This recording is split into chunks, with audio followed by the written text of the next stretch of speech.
Are we in? Good evening, everyone, and welcome to the special board meeting of August 6th, 2020. Ms. Tucker, if you could do roll call, please. Yes, President Lambert. Governing Board members present. Governing Board President, Ms. T. Lambert. Governing Board Vice President, Mr. Bill Adams. Governing Board members, Mr. Aaron Yannicki, Mr. Larry Herrera, and Ms. Nikki Whaley. Okay, thank you.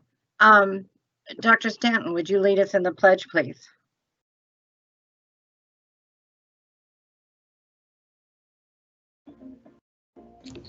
Yes, Ms. Lambert. I pledge allegiance to the flag of the United States of America and to the republic for which it stands, one nation, under God, indivisible, with liberty and justice for all. Thank you. And I jumped right past a moment of silence and meditation, and I don't want to bypass that one. I'm sorry. If we could go ahead and have a moment of silence and meditation and pray for everyone who's struggling through these times.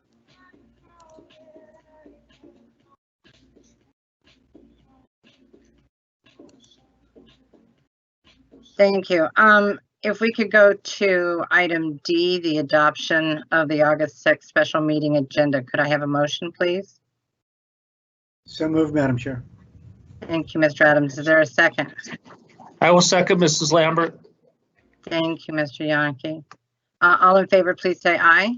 Aye. Aye. Any opposed? It passes.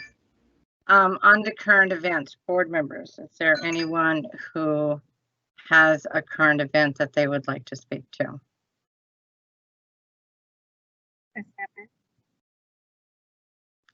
I'm sorry, Ms. Whaley, was that you? Yes. Okay, sorry. That's okay. So I just wanted to thank all the teachers that came back this week and their preparations for that, and all the families that have also been. I'm sorry, can you hear me okay, Ms. Lambert? I can, but I don't know if someone is struggling to hear, because I do hear some sound in the background. Well, I'll speak up. So I just wanted to thank all of the people who were preparing for the opening of schools virtually. I want to especially thank the teachers at my kids' school who I participated in a virtual back to school night today, got to meet the teacher, and my daughter really enjoyed that. So I appreciate all the campuses, all the teachers that are doing these virtual things, getting us kicked off, making sure that they're able to connect with all their families in preparation for next week. So I just wanted to give a shout out to all of the families and the teachers that are, getting ready to connect in this new way. Okay, thank you. Is there anyone else? Madam Chair? Yes, Mr. Adams. Yeah, I'm going to echo Ms. Whaley's sentiments and also just do a quick shout out to our administration. And over the last 90 days, the amount of work that everybody has been investing, they've been investing so many hours. I understand not many of them have had their summer vacations, and I just want to say thank you to everybody, the entire administrative team. And I too wish all of our teachers and our parents and our families all the very best during these very difficult times. Just pray for you all. So thank you. Thank you. Anyone else? Mrs. Lambert, I just echo their comments. I know everybody's doing their very best and they're staying positive, and that's all we could ask them to do. So I'm very appreciative. Thank you. Thank you. Mr. Herrera, do you have anything? Mr. Herrera, did you have anything to add? Yeah, tell them I'm participating in the Naleo. Okay, so we'll have to. Oh, I just can't hear anybody. I don't know why. hang on, guys, while I get this microphone. I'm trying to get to the building right now. Participating in the NALEO virtual conference, so Okay. that's kind of Mr. cool. Herrera? Heard Shannon, the can you presidential mute candidate Joe Biden speak. Thank you. I too would like to echo my fellow board members and thanking our staff. This has been really a tough time. Emotions are very heightened. There. It's from one end to another end. Okay. The spectrum is really quite broad.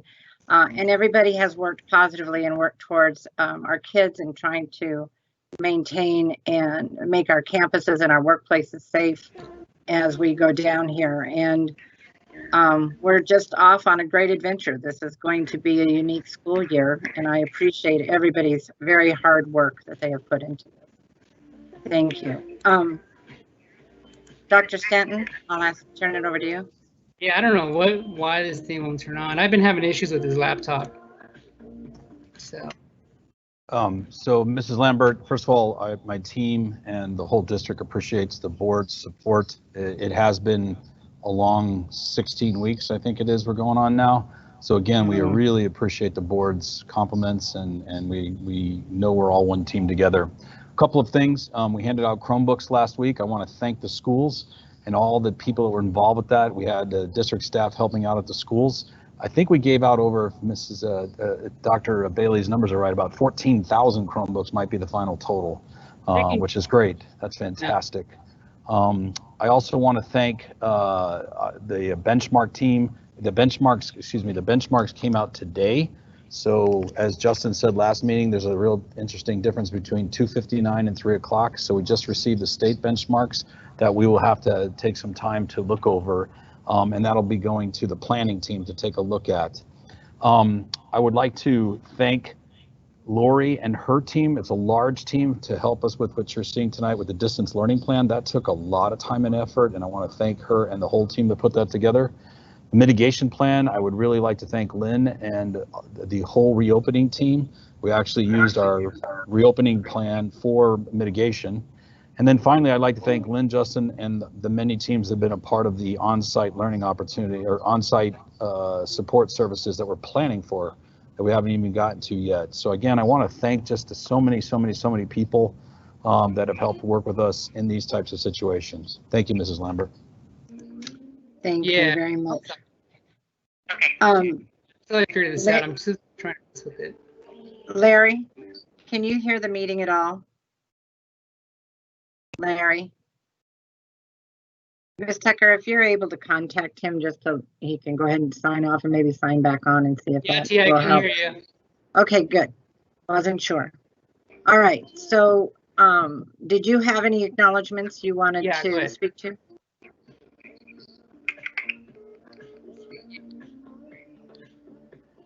Larry. Larry. Yes, ma'am. Can you hear the meeting at all? Yeah, I can. Larry. Can you hear me? He's on a time delay. Ms. Tucker, I'll see if you can help him, and we'll carry forward with the meeting. We're up for public participation. Ms. Tucker, is there any public participation? Yes, President Lambert. We received several requests for public participation. So Ms. Fernandez and I will take turns reading them, if that's okay with you. Okay. Give me a second here.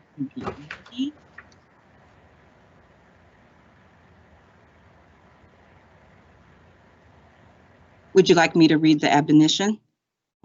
Oh, I'm so sorry. I don't know that it's necessary. Reading them, so I guess not, but yeah. Okay. I will begin. The first one comes from Melody Gadley. She says, "We cannot lose our SRO officers. He has built such a positive connection with our kids.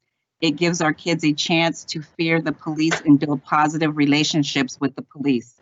He is also such an aid for protection and support at our schools. He needs to stay." The next one is from Maria Rivas.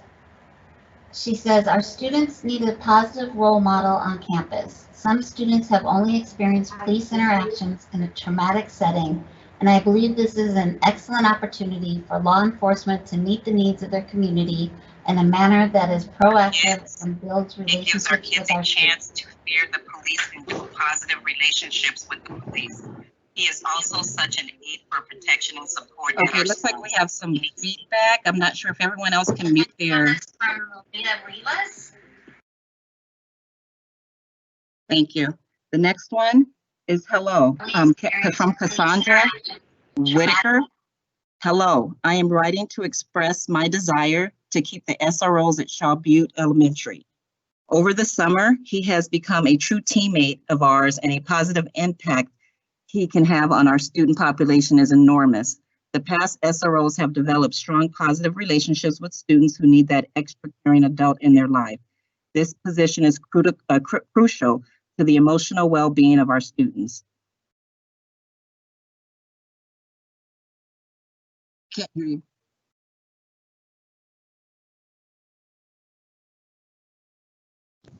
Amy needs to unmute. The next one is from Amber Fusco. She says, I feel that it is very important for our students to be able to see police in a positive light, especially with everything that has occurred in the past few months.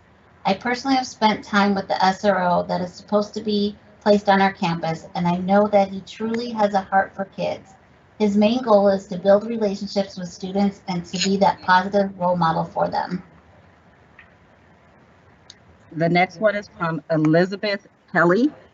She writes, as a teacher at Shaw Butte, I'm very happy to learn that we were granted an SRO officer to our campus. I think this is a very important opportunity to build a better relationship between our school community and our public service community. The SRO will be a presence at our school, not to punitively act, but to build relationships with our students, mentor, and support them. He has already done so much to show our families he is here to support and work alongside us. Over the spring, I personally had an incident with a student having not met our officer yet. He took the time to reach out to me for support, but also followed up with the family and myself to make sure the incident was taken care of fully. I am taking something like this away with only further damage. Taking something like this away would only further damage these relationships. It is so important to show the positive links we can create in our community and work together for the future generations we are working with.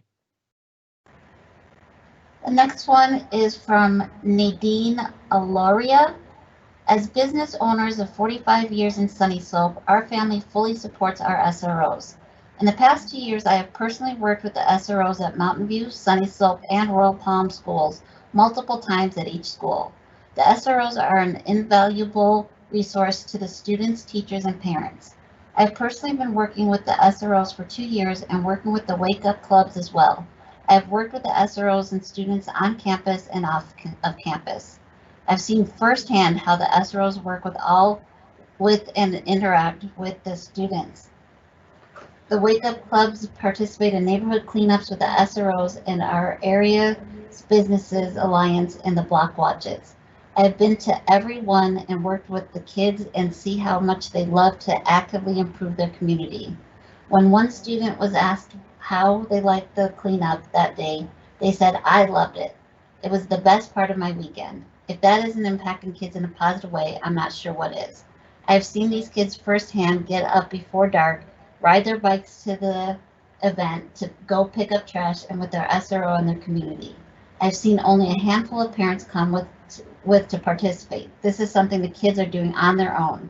It is a pretty remarkable to me that these students come to the cleanups on a Saturday morning. To me, that speaks volumes. I have been on campus during the summer with 3 SROs during Wake Up Club and seen them work with their students. The kids want to be in the summer program. It is a privilege to them. For some kids, these activities are a very rare opportunity to participate in this type of positive community service and also receive an acknowledgement for their help. I look forward to continuing to work with our SROs and students on our community endeavors. Sincerely, Nadine Aloria. The next one, in my strong opinion that the presence Shannon, of- you got to speak into the microphone. Can you hear me better now? This is from Jessica Cole. It is my strong opinion that the presence of SROs in our school campuses are a way to build positive We've lost you, relationships. Shannon. It's gotten very, very quiet. Okay. 1 second here, let me.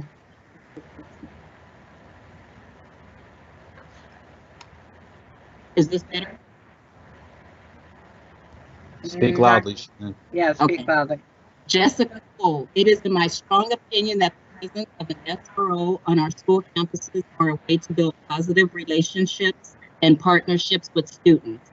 In the past, when my school has had an SRO, I saw a student who was struggling to feel accepted and responded by gaining attention through poor choices. The SRO built a relationship with that student by spending quality time getting to know the student and letting the student express his struggles as well as goals. The SRO encouraged the student to accomplish the student's personal goals by gathering local community sponsorships and providing incentives for improving the student's decision-making and self-regulation. The student felt like they had someone in their corner. The next one is from Susie Smith. As the principal of Desert Foothills Junior High, I am in favor and great support of the WESD School Resource Officer Program. Our students and families benefit from the presence of our SRO and from the LRE, law-related education, in our students' social studies classes. The Wake Up Club that has been implemented this past year by our SRO has high student participation in providing our students opportunities to serve our WESD community and tap into our students' potential as future philanthropists and strong citizens. The next one is from Perry Mason. I wish to emphasize the important role school resource officers play not only in the day-to-day school setting, but in the neighborhood community. The role of the SRO is to build positive relationships with students and families. They act as a resource for families who need advice and support navigating the legal system. The school benefits from having access to an SRO for immediate and pending safety concerns, research-based safety and training protocols, as well as access to resources the schools could never get otherwise. I cannot enumerate the times having an SRO has been crucial. More important than any of that, it's the law-related lessons the SRO present in classes regarding being aware and safe members of society. Over the years, we have had a wake-up club supported through our Neighborhood Block Watch grant. The SRO is a co-facilitator and provides our students with ways to perform community service. Several students, including my own son, have had such a great experience, and they consider law enforcement as a career. I sincerely hope the board will take into account the tremendous service these uniformed men and women pay in our schools, community, and more importantly, as ambassadors and mentors for children. The next one is from Catherine Petit. Generating positive community growth and inclusiveness has never been more important than in 2020 with the demands and constraints of social health and societal civility. Although past research has found that SROs function as a dominant role in the school to prison pipeline, reality of the most current research on SROs demonstrates that they can mitigate the phenomenon. Eisenberg's 2019 study on SROs underscores the importance of the training of SROs in de-escalation techniques alongside their educator partners, thereby systematically retraining teachers and police alike. Turner and Beneath published a study in the Journal of Race, Ethnicity, and Education in October of 2019, which concluded that removal of SROs from school campuses resulted in the presence of increased neighborhood police on campus who have no relationships with kids and further add to the problem.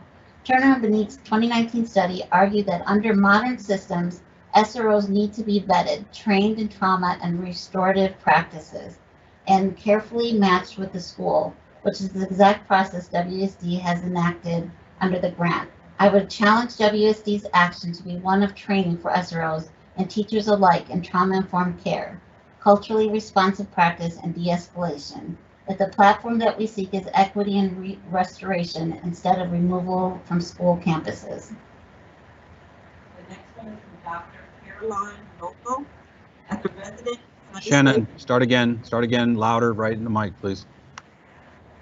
This next one is from Dr. Caroline Lobo. As a resident of Sunny Slope and also a business owner in Sunny Slope, I continue to support including SROs in our schools. Research has shown that placement of police officers in city schools has a positive effect on reducing school violence and drug activities and brings about a healthy social interaction between students and SROs. Here are a couple of scientific papers that support SRO inclusions in schools, and she does provide us with links. Please continue to the practice of including SROs in our schools. Our community kids need healthy, safe, both physically and emotionally and socially at schools to interact and learn. SROs can assist in creating that atmosphere. Thank you. The next one is Megan Zach. It was brought to my attention that approval for SROs is on the agenda tonight with the possibility of a vote taking place. I would like to make a statement in support of approving SROs in the district. I'm going into my 11th year as an educator. During this time, I have seen some of the work that is done by the SROs. I've seen them meeting one-on-one with kids and building relationships. I've seen them make home visits to ensure families are doing okay. I've seen them spend time in classrooms teaching students various lessons. For many of my years as a teacher, I have helped out with and/or sponsored the Wake Up Club. This is a program that partners with the City of Phoenix and its officers to encourage good citizenship in students. We meet weekly as a group of school doing various community building activities and planning our monthly weekend events that are focused on community service. Through this program, I've seen the positive relationships that can be built between students and officers. I feel having an officer on campus helps make officers seem approachable and provides positive interactions with law enforcement.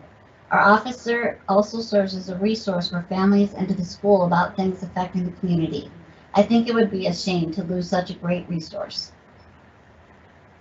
The next one is from Caleb Briggs. In the past years, having an SRO on campus or any other administrative figure is extremely helpful for students.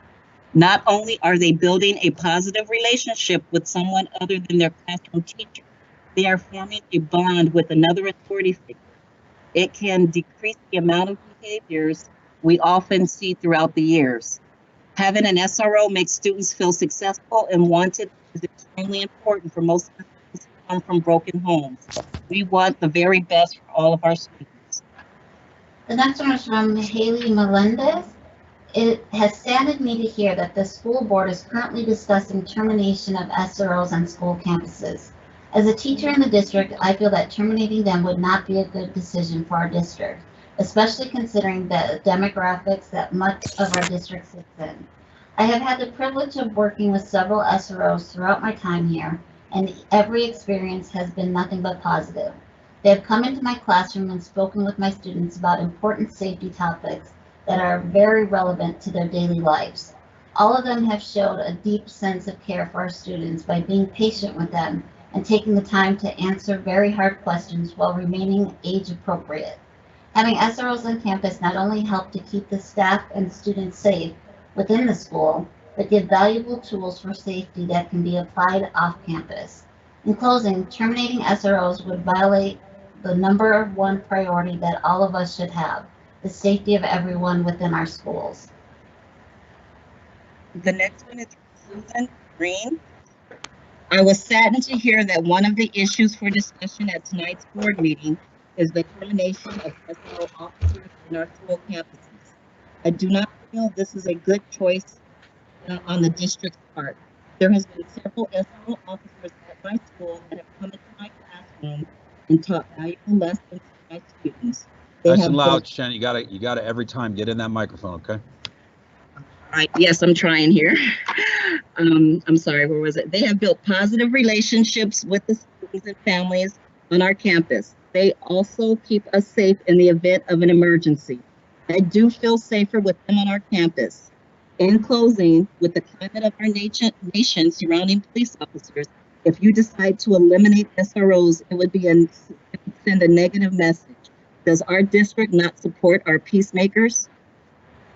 Next one is Marie M. Zabo.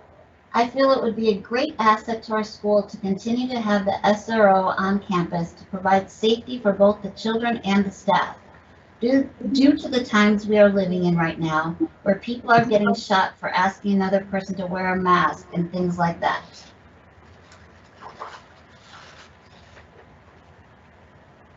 The next one is from Sros. I apologize if I butchered that name. I feel that having an SRO officer on campus is extremely beneficial to our students. First, it helps them to build. Shannon, I can't hear you. Do you want me to read them? Yeah. Yeah, I think, Amy, that might be helpful. Why don't you do it? I feel that having an SRO officer on campus is extremely beneficial to our students. First, it helps them to build healthy relationships and partnerships with positive role models. Second, the SRO officers are a bridge for mentoring kids. An incident happened on our campus last year that Nick really handled with finesse and positiveness. He took time to get to know the situation in full detail and even followed up. Whenever presented with an issue, he has never done anything in a punitive way, but in a loving and nurturing way with the kids. I remember an incident with two of our students last spring. They were in a disagreement on a basketball court and started to argue. He very quietly walked over to them and started talking. He was so calm I couldn't even hear what was happening. But by the end, the two boys were shaking hands and back to their game. Why would you want to dismiss someone who was such a strong influence in kids that desperately need it? Next one, Jen Clopel. I think it is important to retain the SRO position at Shaw Butte. This allows for positive relationship and community building, which many of our students need. Caroline Tobin. I am a 5th grade teacher at Shaw Butte, and I feel that having Officer Nick on campus would be a great asset for Shaw Butte. Last year, my students struggled with their emotions when there were disagreements while playing basketball or soccer. Students would come in from recess crying or very angry, and we would have to spend some time discussing what happened and how we could resolve their conflicts. Officer Nick will be in a position to join them in their games, and when conflicts arise, he will be able to immediately help students determine a resolution in a correct manner through sportsmanship. He will also help these students who have difficulty joining in with other students and teach them how to build relationships. I have met Officer Nick, and he is very kind and approachable. Our students will like him. I look forward to having him come to my class to teach classes on anti-bullying and getting along.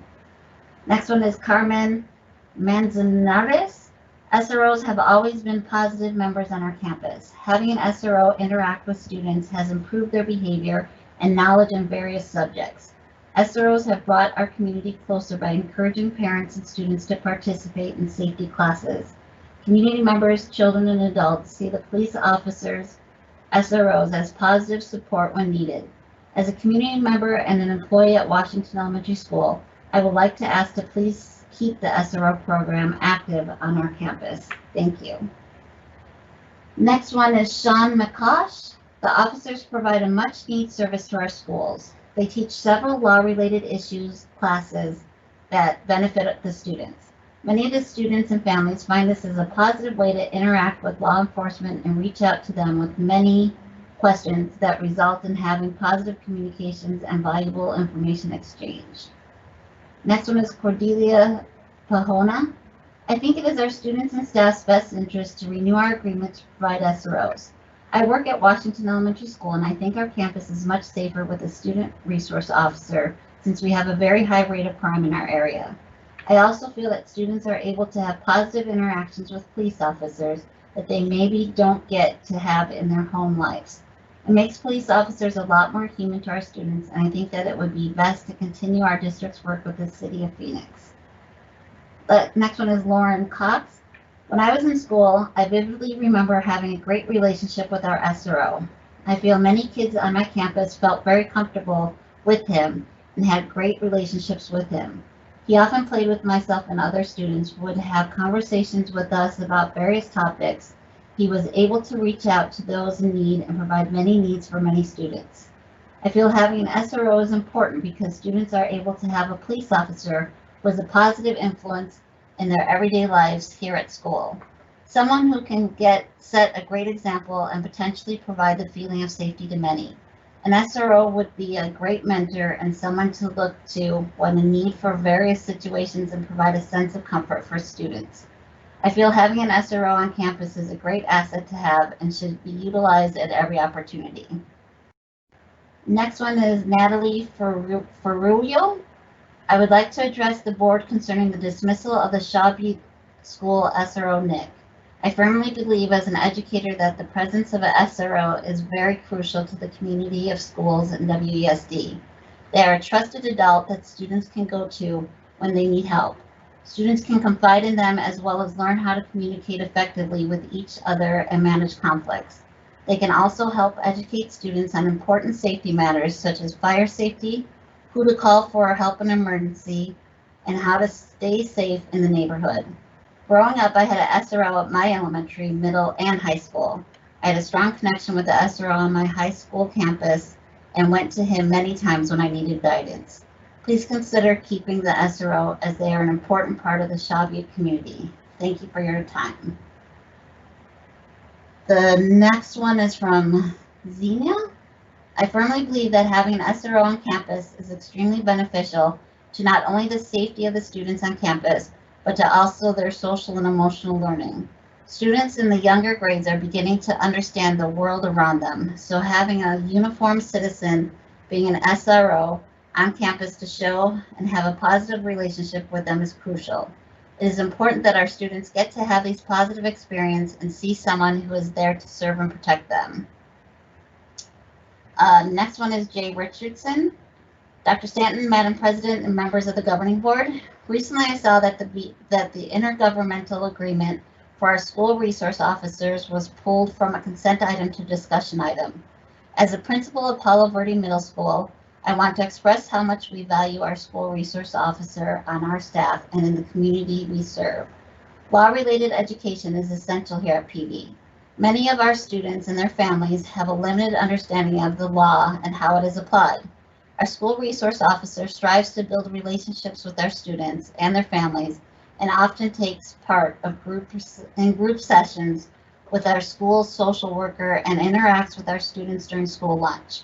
Additionally, our school resource officer has worked with our 21st Century grant through the After School Academy and will stay late to hold classes for families who have questions about the issues their children face in our community.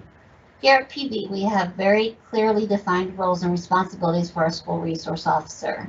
At no point in time have they been used in a punitive manner and have only been used to provide an education about the law and provide assistance to our students and their families while still enforcing the laws of the state of Arizona. We value having a school resource officer here at PV. They're not only a resource for our campus, but for our community as a whole. Please consider these thoughts as you move forward in the process. Thank you, Jay Richardson. Next one is Jennifer. In my opinion, I think schools should continue to have SROs on campus. It is beneficial for everyone that steps foot on campus. The students form a wonderful bond with them and look up to them. With the country's current situation, they would be able to provide safety and assistance to office school staff in the case of someone becoming upset or being asked to follow health regulations. In addition, some schools in the WSD district are located in areas where there is frequent police activity and are not the safest areas, so they would really benefit from continuing to have an SRO on campus. I ask that you please consider voting in favor of keeping SROs on campus for the safety of students and staff. Thank you. Next one is Nicole Grenier. I would like to address the WSD board and the importance of keeping SROs on our campus. The SRO helps to set the tone of positivity, respect, and safety at school. Oftentimes, the SRO is one of the first faces that our students see when they begin their day, and the connection is of vital importance to students. Additionally, our SRO provides educational lessons in our classrooms and sponsors a club for a number of students. Admin, teachers, and staff rely on the SRO to make home visits with our families, connecting with the community, and interacting with all of the students at our site. The SRO plays a critical role in our school community. Next one is Caitlin Olivier. Having the SRO is essential to our campus. SRO Officer Nick has the opportunity to build relationships with the students on our campus through building relationships, through playing sports, teaching appropriate ways to interact during confrontations, and conducting home visits. Having an SRO on our campus will build positive relationships between children and police officers. They are a bridge for mentoring students. Next one is Alejandro Menchaca. Dear WESD Governing Board members and Superintendent, I'm writing to express my concern for the request from leadership to renew the school resource officer contract. The renewal of the SRO contract at a time when students will be learning online feels like a waste of valuable resources available and a disconnect with the needs of the WSD community. Would it be possible to amend the agreement so that instead of SROs, the identified schools can get a social worker or counselor through the Social Safety Program grant?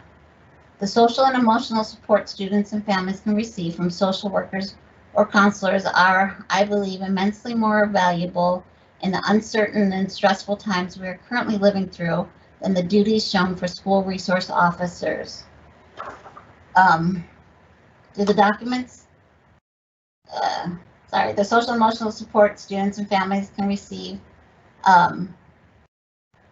counselor through the documents made available. Instead of spending $1 million on school resource officers while schools are empty or very minimally attended, I urge you to use this money to genuinely support students and families. An additional social worker or counselor at each of these school sites with the grant would also allow for more meaningful and effective support for students and families and a more manageable workload for these crucial and truly life-saving roles.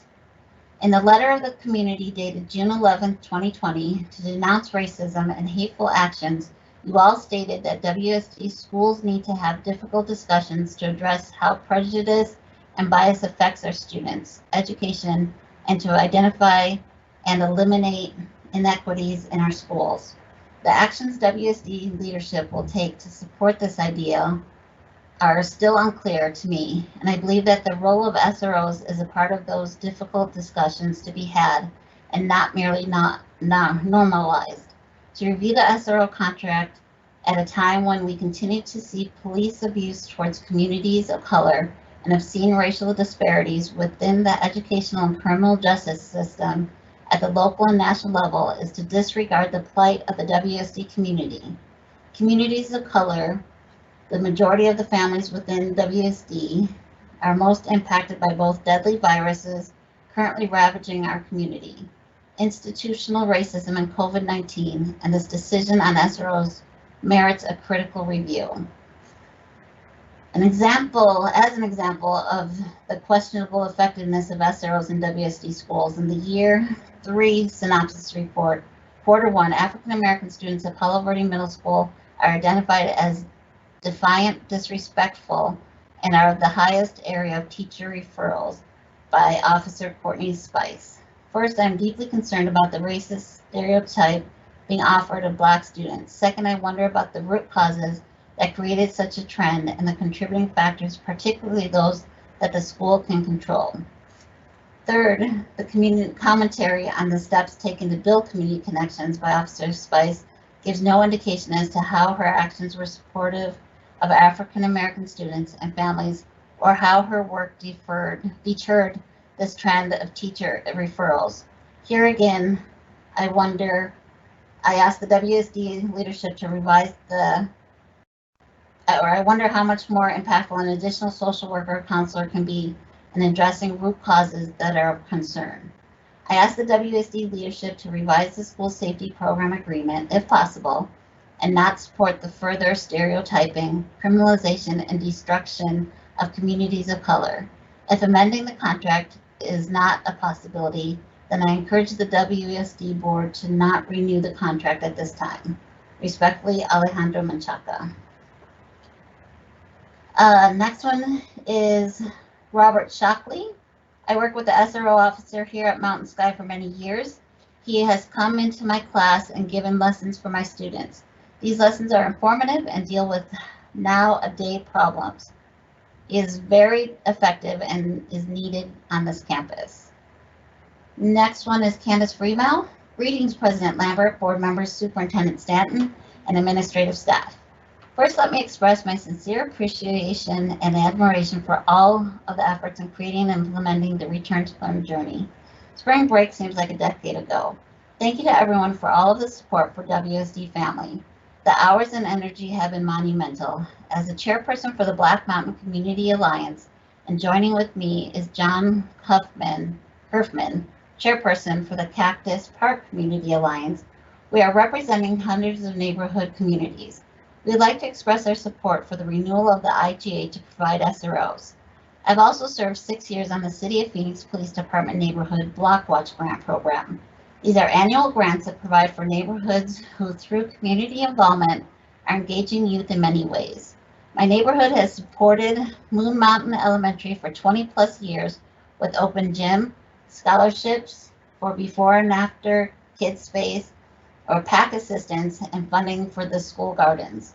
There are more than 40 some wake up clubs throughout the middle junior high schools in the City of Phoenix. This partnership includes the Neighborhood Block Watch, the school, and Phoenix Police Department, Block Watch Grant Program. These are annual grants that provide for neighborhoods who, through community involvement, are engaging youth in many ways. My neighborhood has supported Moon Mountain Elementary for 20+ scholarships. Did I read that part? Scholarships for before and after kids space or PAC assistance and funding the school gardens. Oh, sorry. There are more. This partnership includes the neighborhood block, the school, Phoenix Police Department. We have so many wonderful experiences, and I only have so much time to speak. These SROs build relationships and support the children as well as their families. There have been situations that the child has chosen to reach out to the officer for help with the crisis at home. Our SROs have been able to involve angels on patrol to provide resources to these families. In essence, they are also being social workers. The students who participate in Wake Up Clubs are involved in community service projects and neighborhood pride cleanups. This helps the broken window theory that proactively minimizes blight and therefore reduces criminal activity. I understand the concerns that the presence of a uniformed officer on campus makes some feel uncomfortable. This only reinforces the necessity to support and continue with SROs. This community outreach and establishes rapport that is a salve when or if they need an officer when involved in a criminal event. We want strong neighborhoods with strong relationships with our entire community, including our first responders and public schools. I strongly encourage this board to support the renewal and not cave to the current climate of personal objections.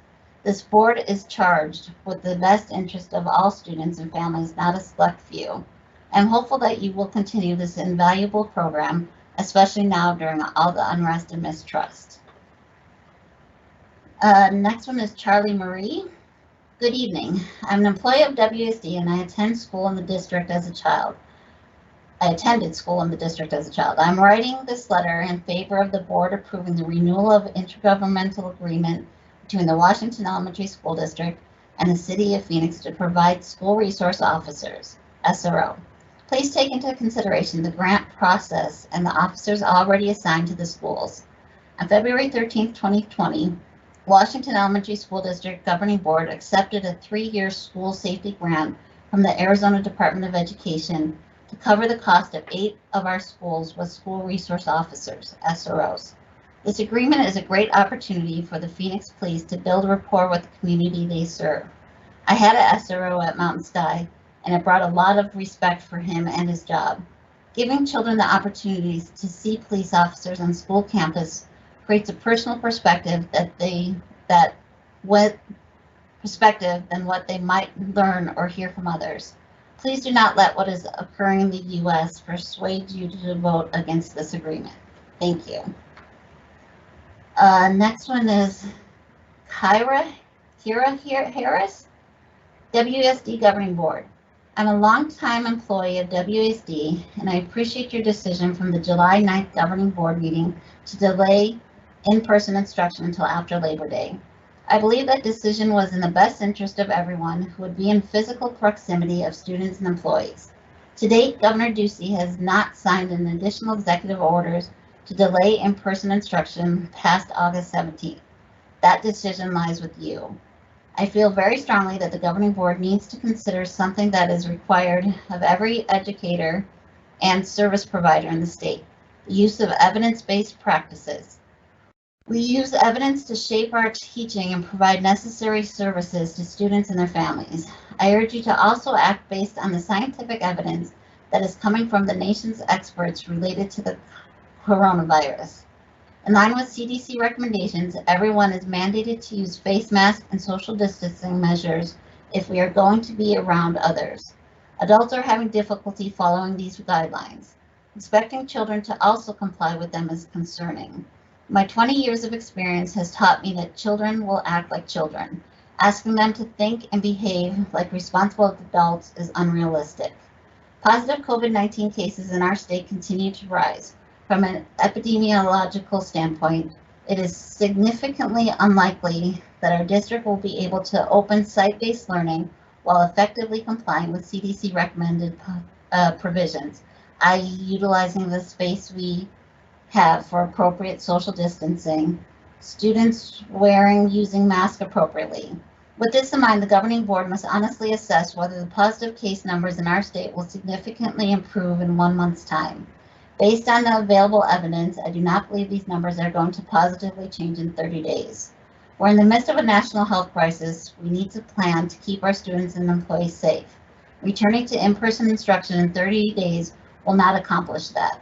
You made the decision to delay in-person instruction until Labor Day. I strongly urge you to extend in-person instruction again until public health metrics deem the situation safe for both children and adults. Sincerely, Kayla Harris, speech language pathologist, Moon Mountain School. And our last one is from Reverend Cleo Lewis. I'm an assistant pastor of North Mountain Christian Assembly in Sunny Slope, which is a couple of blocks east of Sunny Slope Elementary School. I am very familiar with the School Resource Officer Program and the level of participation. I remember the forward thought of your superintendent, Dr. Paul Stanton, a couple of years ago, inviting us into WSD schools to interact with administrators, staff, and families. We began participation into our neighborhood block watch and school groups as well. I was in a unique position to evaluate and meet many of our families and members of the WSD leadership team, as well as the families which make up our district. I have had occasion to observe the school resource officers as well as interact with them on a personal and professional level. I was able to observe their interaction with families, in particular our students. I was very impressed with the caliber of individual that WSD allows to serve in the capacity of a school resource officer. I have seen interactions with families, students, staff, and administrators as well. I've been with our school's resource officers who served meals while our schools were closed during the start of the pandemic. I was involved with students, families, and staff involved with our Wake Up Club and our Bully Patrol. I can't count the number of neighborhood cleanups I have been with our school resource officers. I admire the relationship of their positive interaction with our children. I personally observed the building of the self-esteem and caring our school resource officers develop with our children. They provide an excellent resource which enhance the learning environment at our WSD schools. I've seen firsthand some of the recent issues that the law enforcement community has been under review in consideration of what impact they have on our community. I am a person of color. I represent our community as a member of the Mayor's Ad Hoc Committee or Police Reform. I surveyed and requested response from our community members on what their thought was towards keeping school resource officers on our campus. The response from the community was favorable. That is because of the incredible relationship that Dr. Stanton and this board maintains with not just the school resource program, but other programs which are beneficial to the students and their families. I would strongly endorse we continue this valuable resource to our students and families. I'm copying my fellow Sunny Slope community leaders as well that serve us as well.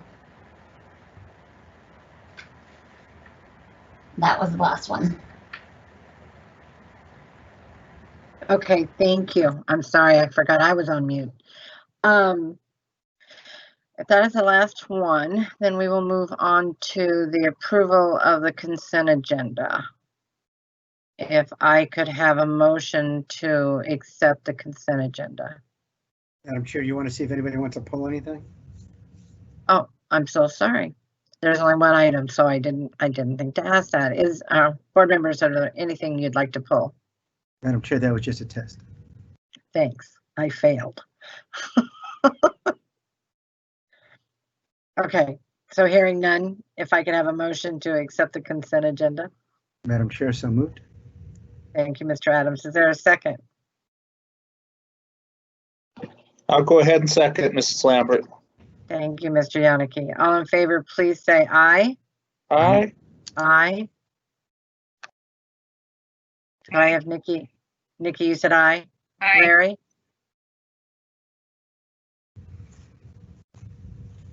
Okay, all opposed, any opposed? It passes. So we will move on down to agenda item 3A. Approval to address the parameters of the executive order. And I'll turn this over to Dr. Stanton, but I just wanted everybody to understand that there was a time issue with this, which is why we ended up having to call the special meeting on what these are. And these are the resolution to be submitted to the state. So Dr. Stanton, I'll turn it over to you. Madam President, members of the board, members of the audience, on July 23rd, 2020, Governor Ducey signed Executive Order 2020-51. The executive order and the related Open for Learning plan outlined by the governor for resuming educational opportunities for Arizona students. It also includes requirements that school districts must follow, but leaves the decision of when to resume full in-person learning to local governing boards. In this plan, we have multiple, the resolution is what is in front of you, and then we have some backup documents.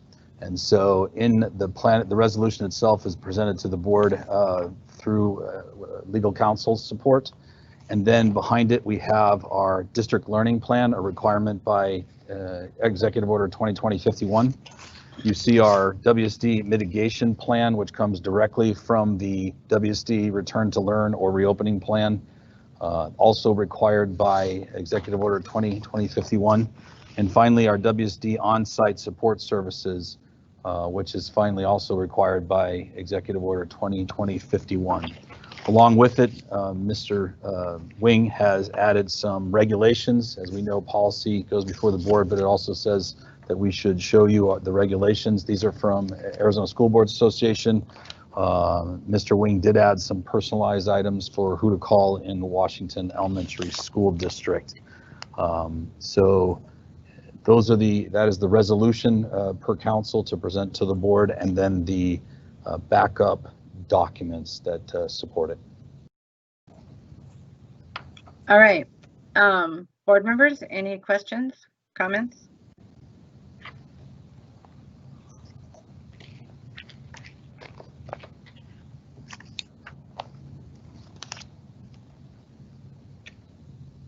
Okay, well, hearing none, is there a motion? Can't hear you. So moved, Madam Chair.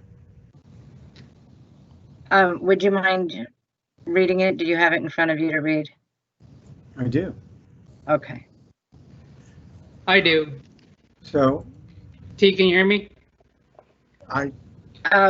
Bill's going to make the motion. He's got it, so you can second it after he's done it if you're interested in doing that. Mr. Adams, go ahead. Thank you. I recommend that the governing board approve resolution to address parameters of Executive Order 2020-51 and approve the submission of the distance learning plan and posting of the mitigation plan. Thank you. Is there a second? Is there a second? I'll go ahead and second, Mrs. Lambert. All right. We'll go ahead and do a roll call vote. Ms. Tucker? Hey, can you hear me? I'm sorry. Is it Shannon? Yes, this is. Can you hear me? Okay. Yes, I can. Ms. Lambert. Ms. Lambert, Yes. Nikki Whaley speaking. Is there opportunity for discussion? Oh, I'm sorry, I had asked the question. couldn't hear you.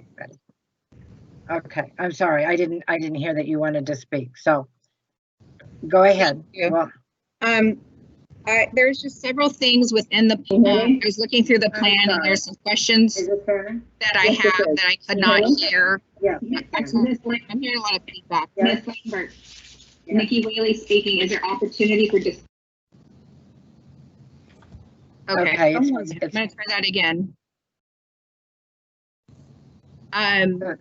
So the questions that I have are, first of all, looking through the plan, there's some questions, and hopefully you all have. You still hear me? Ms. Lambert, you're muted. So sorry, I was following my own directions. Can I ask everyone to go ahead and mute themselves so Ms. Whaley is able to go ahead and speak? Was some kind of a kickback or something. Thank you. Go ahead. I'm sorry, Ms. Whaley. Okay, so I muted my speaker too, so maybe the feedback would help. So hopefully you can still hear me.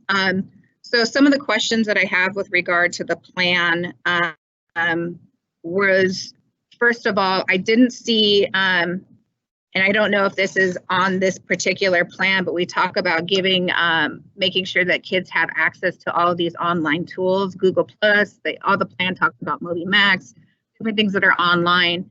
But I have a concern because at this point I've received and I've shared with administration that there are people that have not received hotspots and are unable to use Chromebooks due to a lack of Wi-Fi or internet. And so my question is, how many students are on waiting lists, waiting to try to get access to the internet? And I'll allow for that question to be answered before I move forward with my other questions. Okay, that's kind of a report question that I'm thinking, Ms. Whaley, instead of what exactly is, and this is just a plan to go into the state, and that's what the agenda is about this. COVID updates. You know, if you go ahead and submit your questions, we could ask Dr. Stanton and his team to respond to them, and we'll put them, of course, in our next meeting in August. So, okay, well, let me see if this other question, because I feel like some of these questions might be relevant to being in the plan, which I did not see the distance learning plan. Because the other part of it is we're supposed to have an open space for people to attend if they don't have access. And I don't see in this plan anywhere about how that's going to be determined, which campuses are going to be open, how parents will access that. So that's another question. Maybe these are all irrelevant, so I'll just ask up front. And then the other one being, what is the plan for those that do set up? What is the plan in terms of alerting communities when COVID happens? My understanding is we've had some cases. I wanted to know what the protocol was for alerting potentially impacted people. And I didn't see any of that in any of the plans. So I guess maybe that's irrelevant and that should be a different one, but I thought this might be the opportunity. yeah, and it's not that it's irrelevant. Unfortunately, the way it's agendized, you know, we're talking about these plans and the resolution. Some of the updates that you're interested in, I think should be done maybe at a different time. So because we don't have a COVID report update on this. Okay, but I just, excuse me, want to point out that in item 3 of the resolution, it talks specifically about arrange for free on-site learning opportunities to support students for a place to go beginning August 17th, develop procedures for social distancing and mitigation. So it is on that. So if I don't understand why I couldn't ask questions about. Well, and did you read and did you get to see the on-site support service? I'm looking at this document, and so I'm kind of trying to follow that. On the on-site support services. Oh, Yes, I did see that, but it did not mention anything about, it talks about hand washing and parent things, but it doesn't talk about who this is available to and what the limitations would be on distancing. It's still really vague. So I'm kind of trying to follow that. I'm sorry. So I see that there's hygiene. I see that there's face covering, but I'm not really seeing about students seating will be arranged to maintain social distancing. But again, I don't understand how that's going to be possible if we don't know how many campuses are open and how many kids we're going to have. And so I didn't know if there should be any kind of ratios or anything in here. There's hygiene. I see that there's face covering, but There's a strange sound delay on his Mr. speaker. Rivera, when you unmute your mic, we're picking up background noise, just so you know.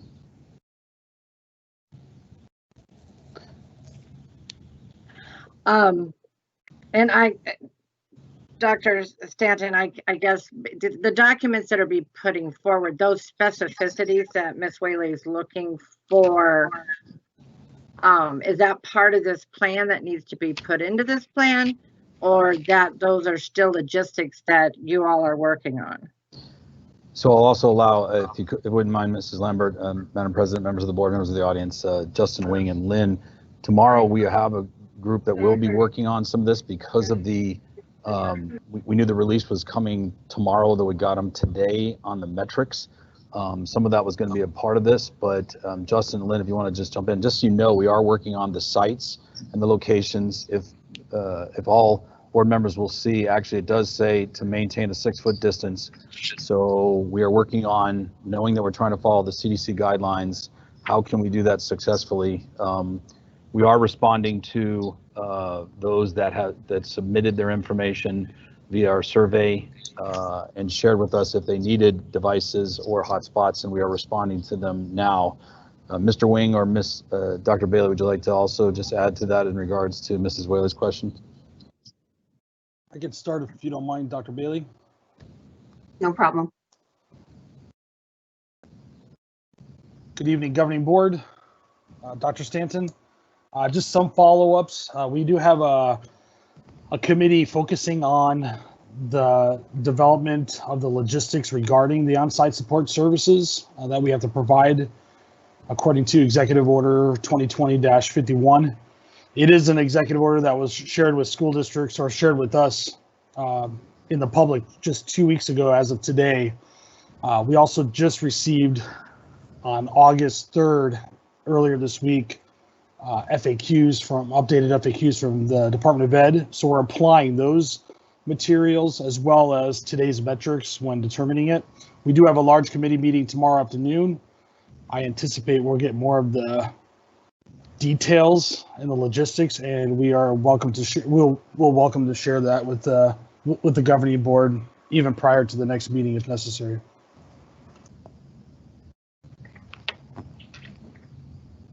Dr. Bailey.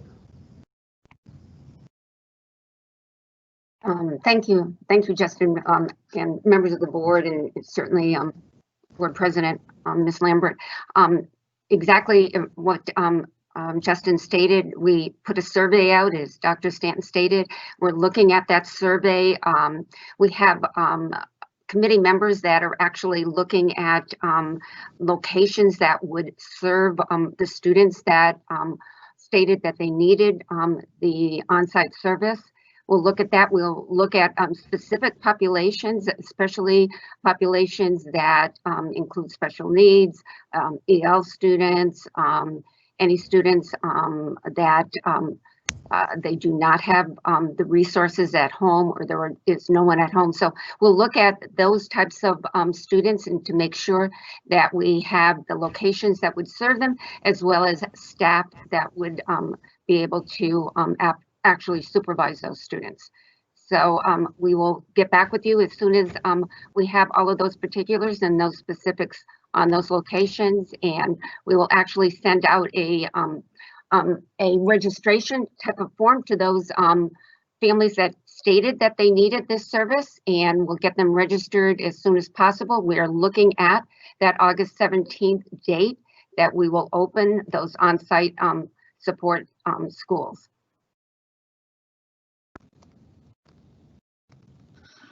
Okay, thank you.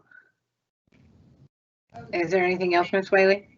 Yeah, I appreciate that. I guess I just misunderstood when I saw the resolution and I saw item 3 where it says the range beyond opportunities for those that need them and a place to go beginning August 17th. And knowing we don't have a meeting between now and August 17th currently, I was hoping that we could get some more clarity on what that on-site learning was going to look like in this plan. And so, because we're approving that, I thought since it's a detailed distance learning plan, we would have something more when it came to that, but I guess we do not. So I will wait to hear from that and hopefully get that information to our families prior to the 17th so that they know how this is all supposed to work if they need a place to go. Are there any other questions, board members? We would have something more when it came to that, but I guess we do not. So I will. If there are no more questions. Mr. Herrera said he had a comment. Know how this is all supposed to work. He's using the chat, Lambert. Oh, so sorry. Are there any other questions, board members? Go ahead. Had something more when it came to that, but I guess. Go ahead, Larry. So I will. We'll have to wait for him to catch up. If there are no more questions. Mr. Herrera said he had a So they comment. know how this is all supposed to work. He's using the chat, Lambert. Oh, so sorry. Are there any other questions? Yeah, there is. Hopefully you'll get to hear me. So yeah, I just wanted to say thank you to the committee that put this out. You know, the only thing is that the administration only has the information that is coming out daily, so it's almost nearly impossible to go on certain information. And even today, they just released more school guidelines, so want to appreciate the staff that's working on it, and want to just let them know that we're behind you guys, and keep up the good work. Thank you, Ms. Lambert. The only thing is that the thank you. Is there Mr. Adams, Mr. Yannicki, do you have anything? Ms. Lemon, I'm going to go ahead and echo Mr. Herrera's comments. It was difficult to hear him because of the delays and everything else, but the fact that everything is changing minute by minute and the amount of work that's gone into this document, just want to, again, just say thank you to everybody that was involved with it. And I believe that's what Mr. Herrera was saying also. So thank you. Thank you. Mr. Yannicki? Same thing, Mrs. Lambert. I just want to acknowledge the work, and I also appreciated the consent agenda item we passed. I thought that was a good disclosure form that kind of goes over what the families need to do and what our obligations are as a district as well. So thank you for that. Thank you. And I'll too just chime in. I do appreciate mostly it's the flexibility and the fact that we're still gathering information of who needs to be able to go on site for those learning experiences. And I realize that the teams are working on that and trying to figure out how that looks. It would be nice that we had all year to prepare for something we didn't know we were preparing for, and stop having the governor and everybody else changing our plans every day. So I do appreciate the work that you're doing, and I think you have been in great communication with families, so that will help them know what to do. So is there anything else from anybody? If not, I'll go ahead and call for the question. Can you hear me, Madam President? Yes, I can. Great. So we're doing a roll call vote. Yes, thank you. Yes. Ms. Lambert, how do you vote? Aye. Mr. Adams, how do you vote? Aye. Mr. Yannicki, how do you vote? Aye. Mr. Herrera, how do you vote? There's a little delay, so let's wait.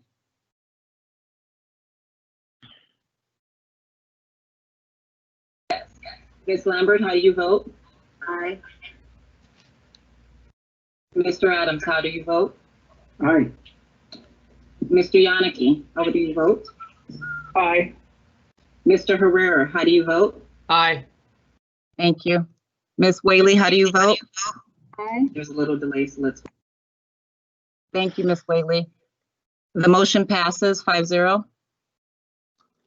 All right, thank you. So next we'll go to action item 3B. And Dr. Stanton, I'll go ahead and turn this over to you. Ms. Lambert, members of the board, members of the audience, I will give it over to Dr. Bailey in regards to the next agenda item. Thank you, Dr. Stanton. Thank you, Ms. Lambert, members of the board, fellow administrators, as well as audience out there. Just a little bit of history on this intergovernmental agreement. Actually, we come here every single year for this agreement between the City of Phoenix and Washington Elementary School District for our school resource officers. So thank you. Again, just to let you know that this agreement actually started in 2019, as far as the Arizona legislature passed a bill that expanded the school safety program and added an additional $20 million available for schools. And that was in August of last year. We had a very tight timeline. We decided to actually write for school resource officers as well as social workers. And we actually submitted a competitive grant application for 7 social workers and 9 school resource officers. Of those 7 social workers, 4 were from schools that did not have any social workers: Lookout Mountain, ALT, Chaparral, and Sunburst. And we felt as though that they really needed a social worker. Unfortunately, they were not funded through that program. We were able to fund an additional social worker for Orangewood, Alta Vista, and Maryland through this competitive grant. So those social workers will actually start this school year. Then again, out of this grant, we actually looked at actually applying for 9 school resource officers, and we were funded for 8 of those school resource officers. We based the grant on our application, really looking at a couple of different items. Again, looking at the Arizona Safe violation report for those schools. We actually surveyed students, staff, and parents on their feeling of safety in school. We looked at community crime for census data. We looked at the social and emotional or social and school community indicators, including McKinney-Vento for those schools, DCS reports, truancy and attendance, as well as data from the crisis team. Again, 8 out of those 9 applications were actually approved. And we came to you on February 13th of this year. Seems like a long time ago, considering everything that we've gone through. And we asked for your approval, board, to accept the Department of Education School Safety Program expansion grants for those 8 schools. And thankfully, you did actually approve that, actually unanimously in February. So thank you. Now we're coming, as we do every single year, to ask for the IGA, which is the Intergovernmental Agreement for those school resource officers. We are looking at that a large part of this for our school resource officers are some of the things probably that you heard through public participation. But a lot of that is really looking at the individual schools, the 8 individual schools, and looking at what they need as far as law-related education. For instance, in the schools last year, some of them were looking at vaping so that they had law-related education on that. Some of that was on cyberbullying because there was some cyberbullying. So their school resource officer actually gave some law-related education on that. Some on anger management, some on problem solving and bullying, then peer conflict, criminal law. And a lot of that really centers around critical thinking and problem solving. And again, it's really the school safety team that really comes up with and works with the SRO to really come up with what is the best type of education to actually give those students. So without really going into a lot more data, I have very eloquent peers that I work with, principals that I work with, and they're the ones that really work with these school resource officers. So President Lambert, with your approval, I would like to turn this over to some of the 3 of the actually principals that actually work with SROs, and so that they can give some more information that is pertinent to what their school resource officers have actually succeeded in at their school. Would that be okay? Okay. Yes, absolutely. So if we could turn this over to Jill Serrano. She is the principal of Mountain View School. Jill? Okay. Thank you, Dr. Bailey. Good evening, President Lambert and members and Dr. Stanton. I actually wanted to show my face quickly, but I do tend to have Wi-Fi issues as well. So I'm going to turn my camera off so I can ensure that you guys catch all the audio, if that's okay. Is that okay? Okay. All right. So I'm thrilled to speak on behalf of our school resource officers. Being in the Washington Elementary School District for now 10 years. I've had this support for 9 of the 10 years. To say that I would have been sunk without this professional partner is an understatement. The roles that these officers have played in the continued achievement of Palo Verde and now Mountain View is astronomical in many ways. While I could speak for hours about the positive impact that school resource officers have on campuses, I will speak specifically about the work that has been done at Mountain View and our Sunny Slope community. 3 years ago, our Mountain View SRO started his 3-year grant with me. Needless to say, I wasn't the beloved principal amongst the students and probably even our parent population. I needed to make significant changes to Mountain View, one of which was connecting our school to our neighborhood and to our business communities. One of the first weeks at the school, I was able to share my agenda with our officer as together we had to blend the different agendas into one. That agenda being, the better we are as a school, the better the community. And the better the community, the better we are as a school. In one short year, our SRO and I were able to help start a neighborhood association and partner with the local business community, The Hub. This was important as we both met consistently with our parents, with our community, and our students to develop what the needs were for all of these groups. Moreover, slowly and surely, our parents and students saw us as both incredibly active in our families, both in and out of school. They saw us as 2 people who truly cared about their children. They saw that we care about the betterment of our students, our future. This was quite the task, and as we continue to build relationships with our students, and moreover, Officer Rich was able to become an ally for our families. Someone who they now saw as a support, as a positive role model that many don't have outside of Mountain View, and they did not see him as the bad guy.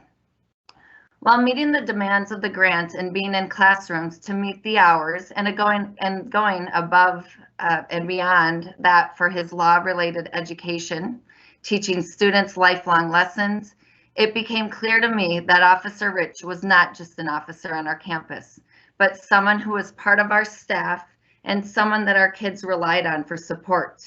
He impacts all students on our campus. Meeting monthly, we look at data and we establish the need on our campus. For example, last year, our 6th grade had the highest incidence on our campus. His focus for the entire year was that grade level. However, he partnered with several staff and frequently taught in their classes, any grade, any subject. In that 2nd year, one of the many supports that Officer Rich was involved in was with a neighborhood situation. Without giving you too many details, one of our students was involved in a horrific incident. Instead of going to his mom first, he came running to the school, pleading that we call in Officer Rich for support. I will never, ever forget this day. You see, this is what Officer Rich has become at Mountain View. He is not the bad guy. He is the guy that both our parents and our students see as a resource. He is an advocate for our kids. He listens, he participates in a student level, taking kids home, doing welfare checks, and he's embedded in our Mountain View family. That same year, our neighborhood association wasn't established enough to apply for a city grant, so Officer Rich went out of his way to set up his own mini wake-up club over spring break, knowing that someday his ultimate goal was to work with the neighborhood association and write a grant for Wake Up, as well as a neighborhood block watch grant.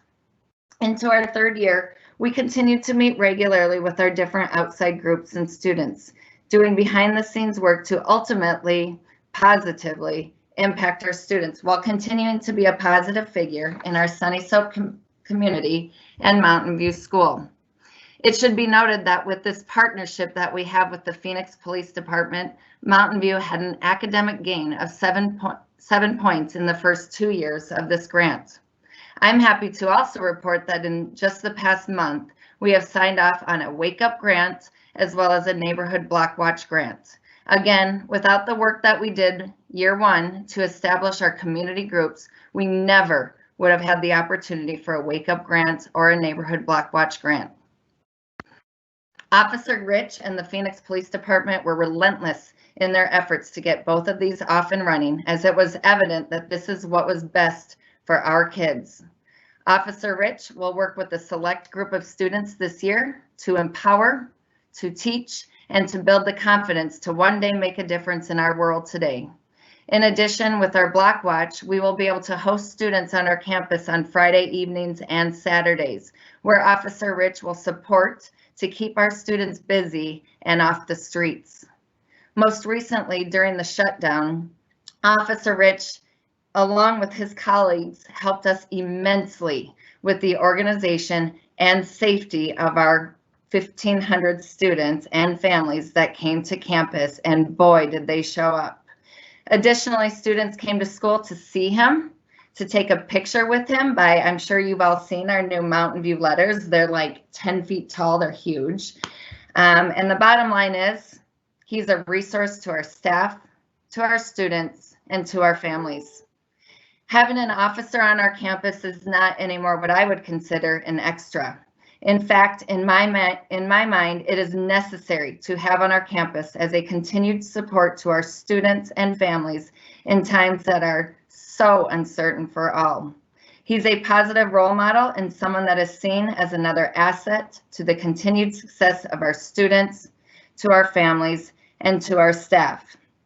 I would ask this board to please thoughtfully reflect and consider what you have heard this evening prior to making a decision. Thank you for the time. Thank you. Dr. Bailey? Yes, thank you, Ms. Sereno. Mr. Whiteman, would you be able to speak? Yes, thank you, Dr. Bailey. Good evening, Governing Board, President Lambert, Dr. Stanton, and the Washington Elementary School District community. Thank you for allowing me to address you tonight regarding the school resource officer position being presented before our governing board. In my opinion, as the principal of a kindergarten through 8th grade school, the school resource officer position at Sunny Slope and in the Washington Elementary School District community as a whole is 100% needed and benefits the students, families, and community of Sunny Slope. As a school and a geographic area in North Central Phoenix, this position is essential. One example is the Bully Patrol Squad. This group trains 4th, 5th, and 6th graders to help counsel and teach younger students to help solve bullying issues that could arise in a comfortable, safe setting. Students from kindergarten to 8th grade seek out these Bully Patrol Squad members to speak about issues that they encounter. I have seen this happen in person. Students mediating with other students and talking through their issues is an amazing thing to witness. Our school resource officer also organizes, as Ms. Sereno mentioned, and facilitates our Wake Up Club. This is a group that works with 7th and 8th grade kids that might not have anything to do after school or on the weekend, and they help with community service activities around the neighborhood. This grant provides activities that help strengthen and embolden the youth in the Sunny Slope community. This club keeps our middle school kids engaged and safe. Our school resource officer has a positive impact on children. Our SRO does not work with our students on discipline issues. As our school board members know, and they're vastly aware, school administrators handle all discipline at the school level. Our school resource officer has a positive impact on students, and positive outcomes follow that. Our SRO helps our parents. Our SRO works with students regarding law-related education, anti-bullying strategies, and positive self-esteem. This is a positive situation for our school and district. I've heard that having a SRO might be a negative deterrent on campus. The only deterrent I see from having a school resource officer on campus is that if a police car is in your parking lot and someone wants to come and do harm to a school, seeing a police car there often deters them from continuing with their horrible plan. This again is a positive outcome. I cannot speak to all SROs or what they do for all schools. I can, however, speak about our SRO. Officer Jen Dote is a true Kids at Hope advocate, and she's a friend to all children she meets. During the school closure, she delivered donated food to families. She took it upon herself to provide much needed resources to the children and families in the Sunny Slope area. She is a much valued family member. Every parent she encountered and helped would say the same. We educate students at Sunny Slope to be academically, socially, and emotionally involved. Especially after the last few months of events, it is vitally important for our students to see police officers in uniform in a positive setting. What Officer Jen has shown is that police officers are a respected position. Police officers are helpful. Police officers are friends. This is the unifying response that a school resource officer has provided to our diverse community. Thank you so much. Thank you, Mr. Thank you. Yeah, go ahead. I'm sorry. Thank you, Mr. Whiteman. I appreciate that. Ms. Maynard, are you willing to say a few words? Sure. Thank you, Dr. Bailey. President Lambert, board members, Dr. Stanton, and guests, I want to thank you for allowing me to share how a school resource officer will positively impact Shaw Butte campus and our community. This is an opportunity that I am passionate about and strongly support. Shaw Butte Success Builder team closely monitors student data and identifies which of our students would benefit from mentorships and positive role models, as well as patterns of student behaviors that can undermine learning and safety, such as bullying.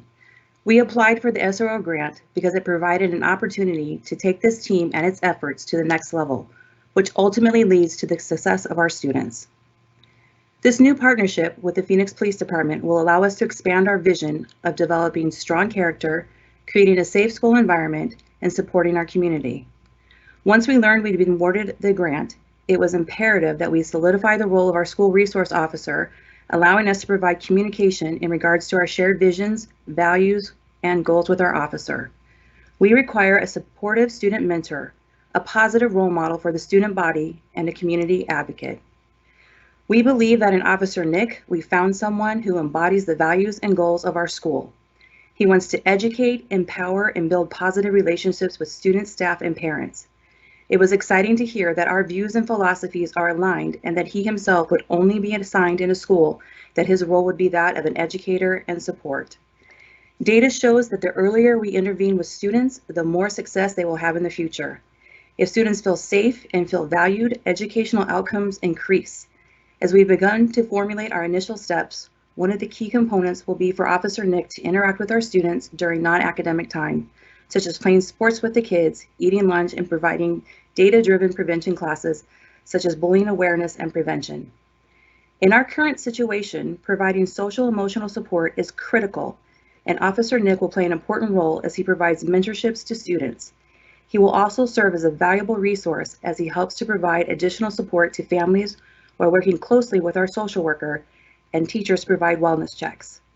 In a short time, Officer Nick has demonstrated his desire to integrate and build rapport with our community, as he has participated in the WSE events, including grab-and-go meals and homework distribution.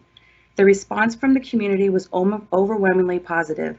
He was a friendly partner, directing traffic and getting to know our families. It was nice to see that he quickly built relationships, and he is recognized by many as he patrolled our area in the summer weeks. During these visits, Officer Nick observed that many of our surrounding alleys, including the alley that is adjacent to our campus, are filled with abandoned furniture and trash, which has the potential to draw activity that is unsafe. With his guidance, contacts, and resources, we will be able to clean up the surrounding alleys. This is one example of many of how we will prove to be a resource for our community. School resource officers specifically apply to work in schools because they have a desire to positively impact students. To perform this role well, it requires school resource officers to take additional training courses. This training allows them to prepare for the mandated school database classes. Their goal is to develop their mentees' confidence, trust, and sense of responsibility, while also producing positive relationships between the school community and the police department. As you can see by the many of our staff participating and public participation, we look forward to collaboratively beginning this important work. Thank you.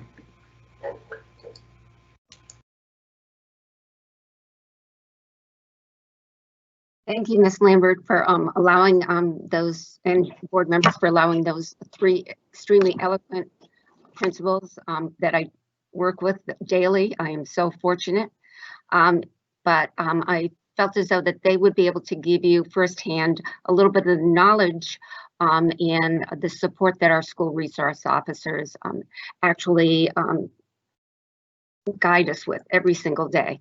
So with that, Ms. Lambert, I'm willing to answer questions. Okay, board members, are there any Madam Chair. questions? Yes, Mr. Adams. Hi, Dr. Bailey, and to all the principals, thank you very, very much. Yes, I agree, that was very eloquent, and it was heartfelt. But I want to take this opportunity to also thank everybody that's written us, emailed us. I know that we've all read every one of those emails, and for all the people that chimed in on the public participation, just want to take a moment to say thank you. I've got a question, Dr. Bailey. We have grant money, so this is it not? It's not costing us anything. Is that correct, or am I close?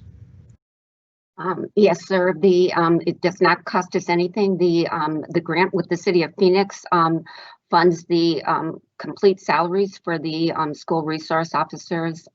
So we do not have any funding that comes out of M&O.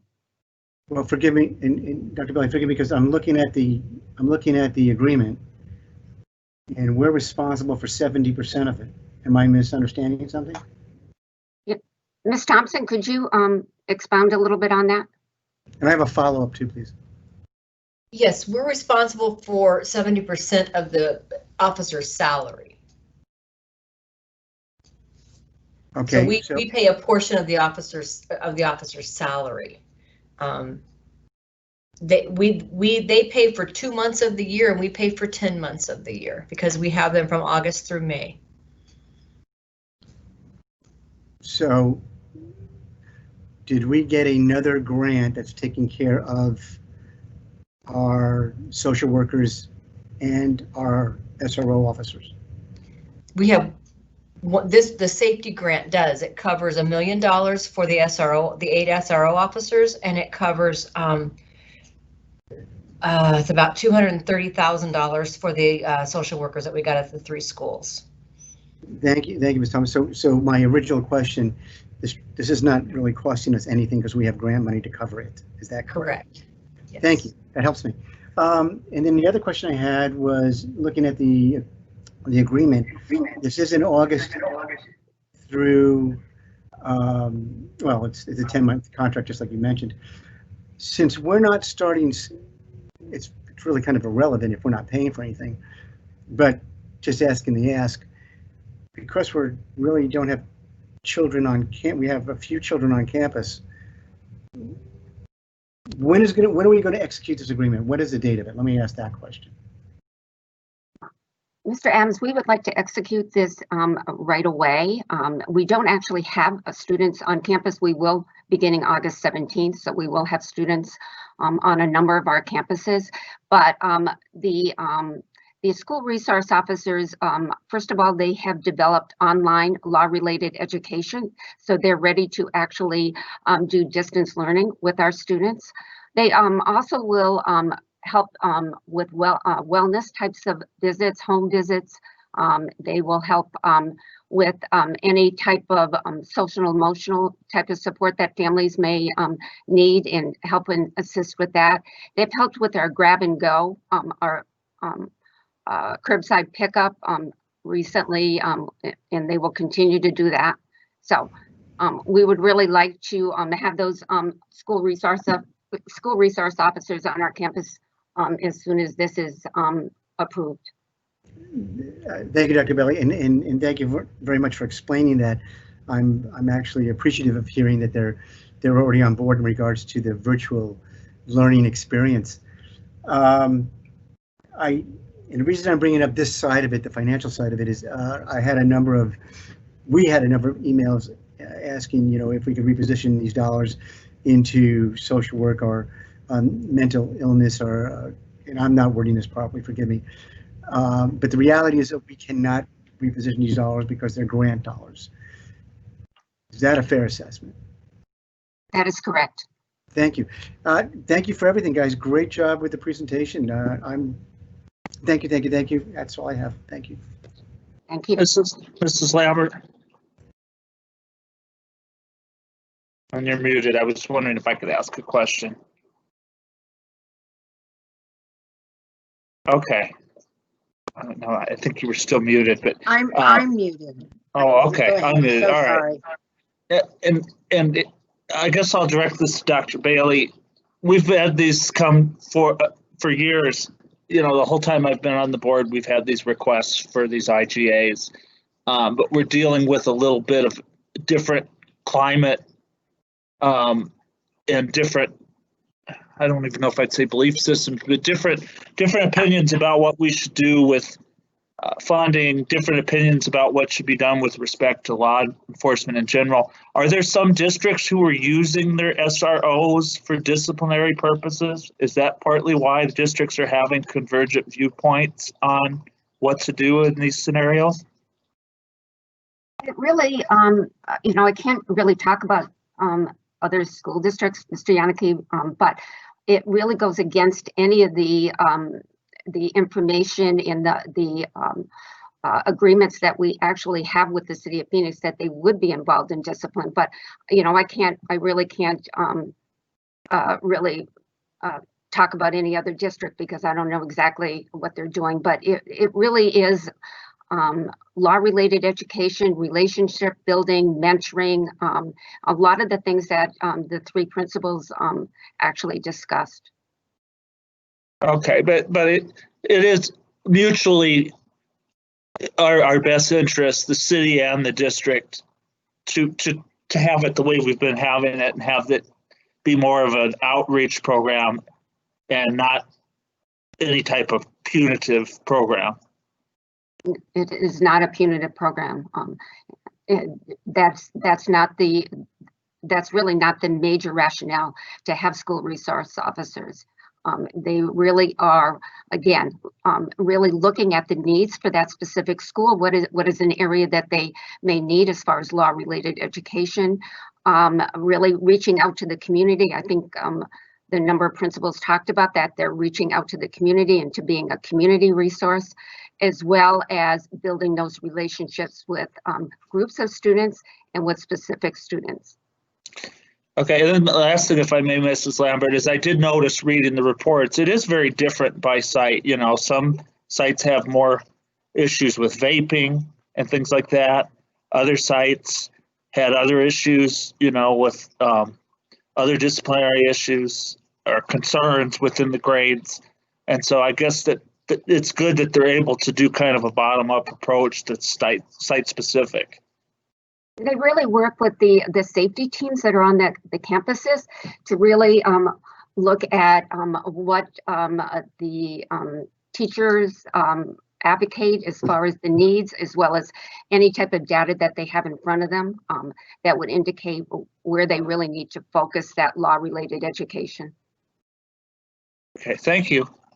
You're welcome. Thank you, Mr. Yannicki. Are there any other questions? Ms. Lambert, I do, and I'm going to need to mute you in order for me to talk without hearing the feedback back. So if you need to get my attention, please use the chat. If there's somebody needs me to stop talking because I can't do both at once without all the feedback. So I really appreciate all of the comments that were submitted. I do want to note that we received 19 emails in opposition to SROs prior to the meeting. They did not make it in before the noon deadline, but we did receive 19 emails asking us not to continue the contract. So I just wanted to say that. I think my question is kind of trying to go back to, and I guess it's more of a statement, but I'm looking at the contract and having heard everybody, I want to first start with saying that this is not about whether these SROs are good people or bad people. I definitely have met and worked with some SROs, and I have had nothing but positive experiences. My question that I have as a board member when I'm looking at this situation is that our first and foremost is to provide a safe and effective learning environment for our kids. And then secondarily, we're stewards of public funds. And we are receiving public funds. So while we are getting grants to get this money, the state is saying, we're going to put this $20 million in these school safety programs, and that this is education funding. They're getting credit for giving us education funding, and then they're funneling it to schools, but then they're telling schools what they can use it on.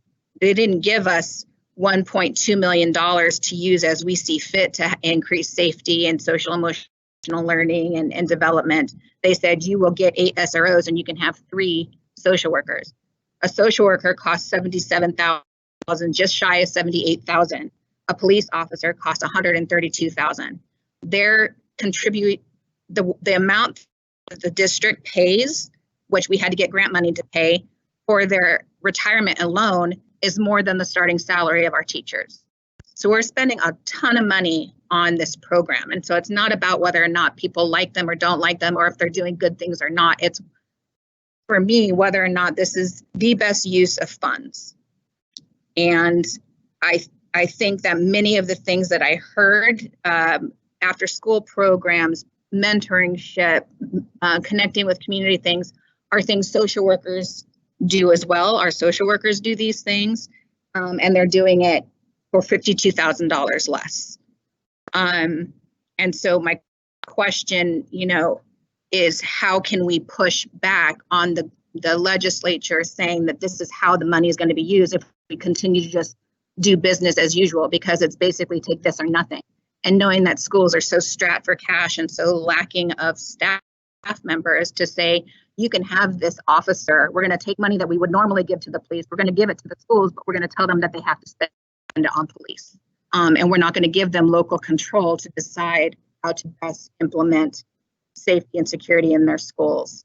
I know statewide, when we did research, I know ASBA did a white paper on this, county to county, the primary things that people wanted to increase safety were physical capital funds for physical improvements and social emotional supports in the form of social workers. SROs were not the top priority. However, the legislation has given us money dictating that we spend it on SROs. So I think that's the problem there, is not necessarily whether or not these are good or bad, they do good or bad things.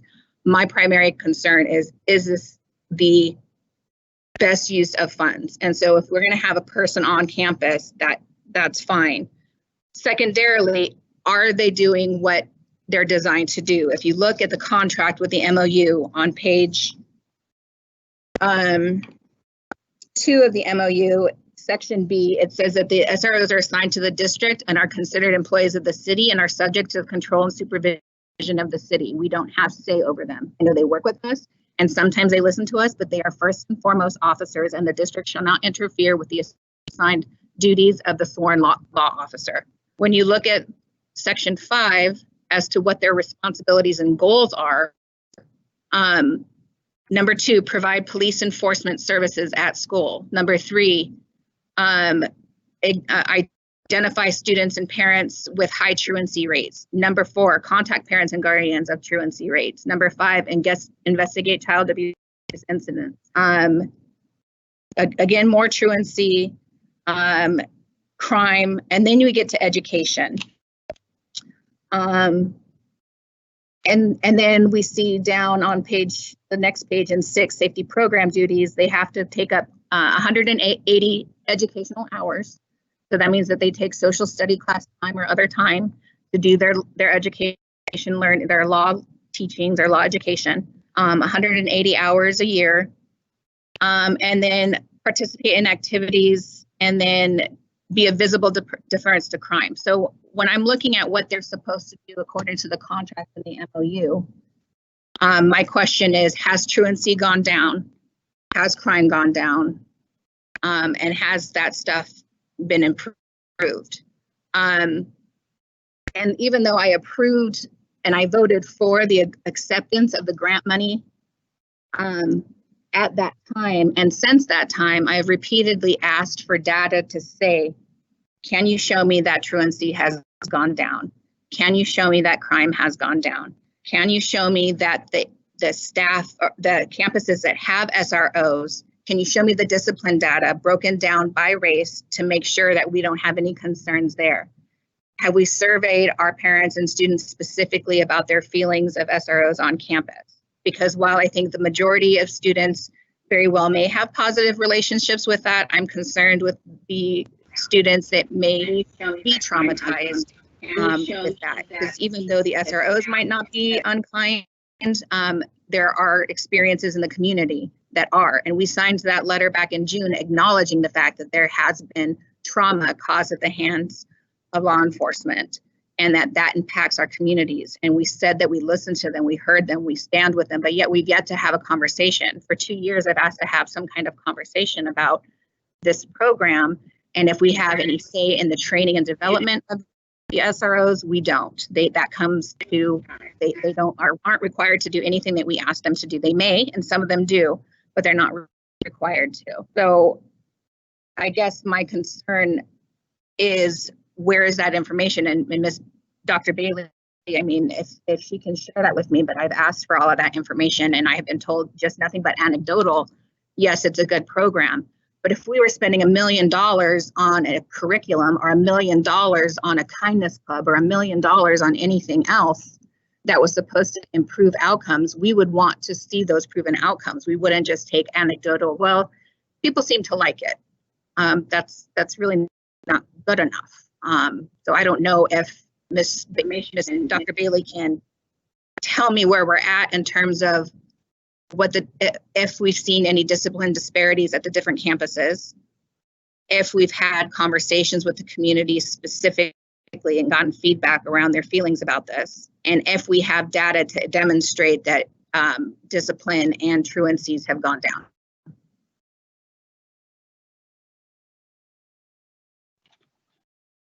Ms. Lambert, did you want me to respond?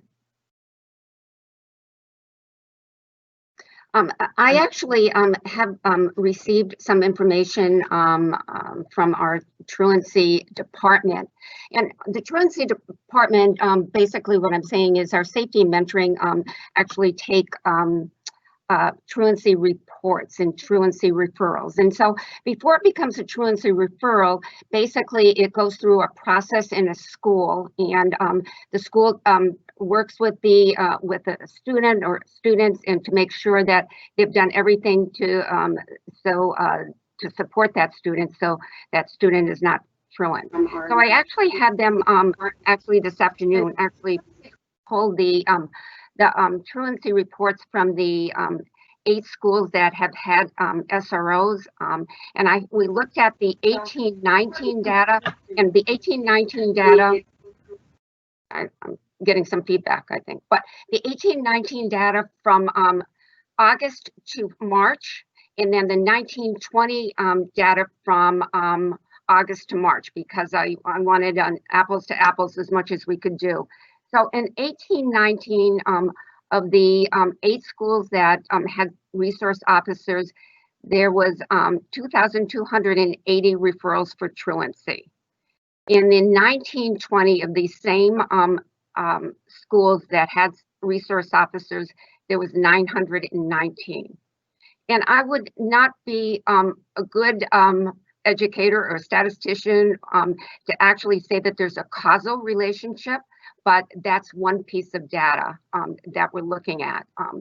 The discipline data, we certainly can pull in and look at in a certain way that the students, the resource officers actually are not greatly impacting the, as far as the, they don't discipline, or like some of the resource officers, like some of the principals stated, they're not involved in discipline, but we certainly can bring that data and actually look at breaking it down and disaggregating the data in a future time.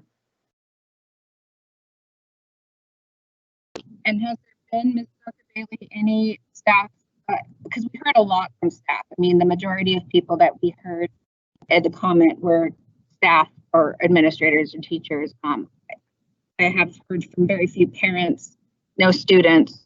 Have we done any in-depth parent survey or student survey in the last 6 years of any of these classrooms?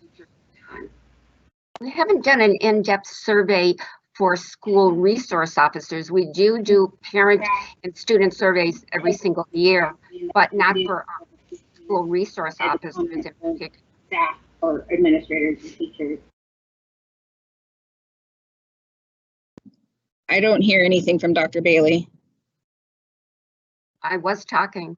Oh, I apologize. It was on mute. Years of any of these.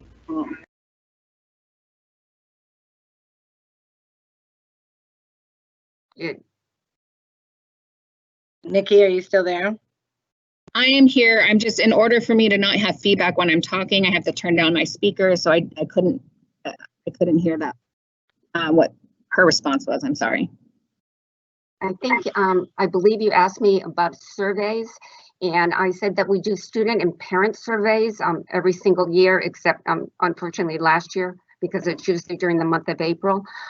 There's not been a specific survey on school resource officers. And that's certainly something that we can do in the future.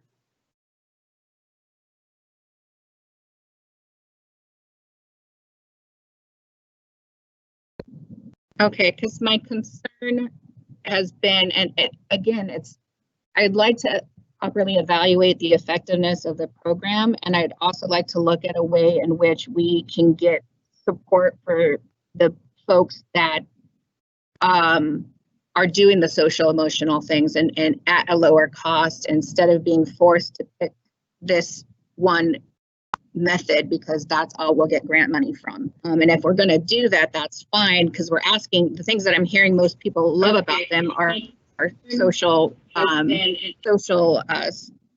work types of activities. And so I would just like to know a little bit more. I know we can't do anything about that, but my question is, does that outweigh any potential harm that we're doing to our communities, if there's any harm there? Because the thing is, we don't know. We haven't asked. We haven't had a community forum about it. We haven't had any surveys about it. And I would just really want to know, because I have seen research that it can be triggering. And again, while the officer on campus is might be very well at engaging with the kids, we don't know how that's making folks feel when they come on the campus, because we do see research that says that sometimes those communities feel unsafe. So I'm asking, and I have been asking for 2 years for more research on this, to have a conversation on this, and we haven't. And so that's why I'm, asking now and making a point now that we have not. Every year I'm told, like, yeah, we could do that. We could do a survey. We could do this. We could have a conversation, and we haven't. And so I'm don't mean to make this the year, but I think it is especially important for us to make sure that we're doing our due diligence, that we're asking the questions, that we're involving our students and our families in those conversations, especially given that we signed that letter earlier this summer, and especially given that we're talking about anti-racism practices within our district. I think we owe it to have a real conversation with our communities and do some real due diligence into the research of this, and not just anecdotal, like, we like them, they're nice people. That's different than, is it getting what we really want to get out of it?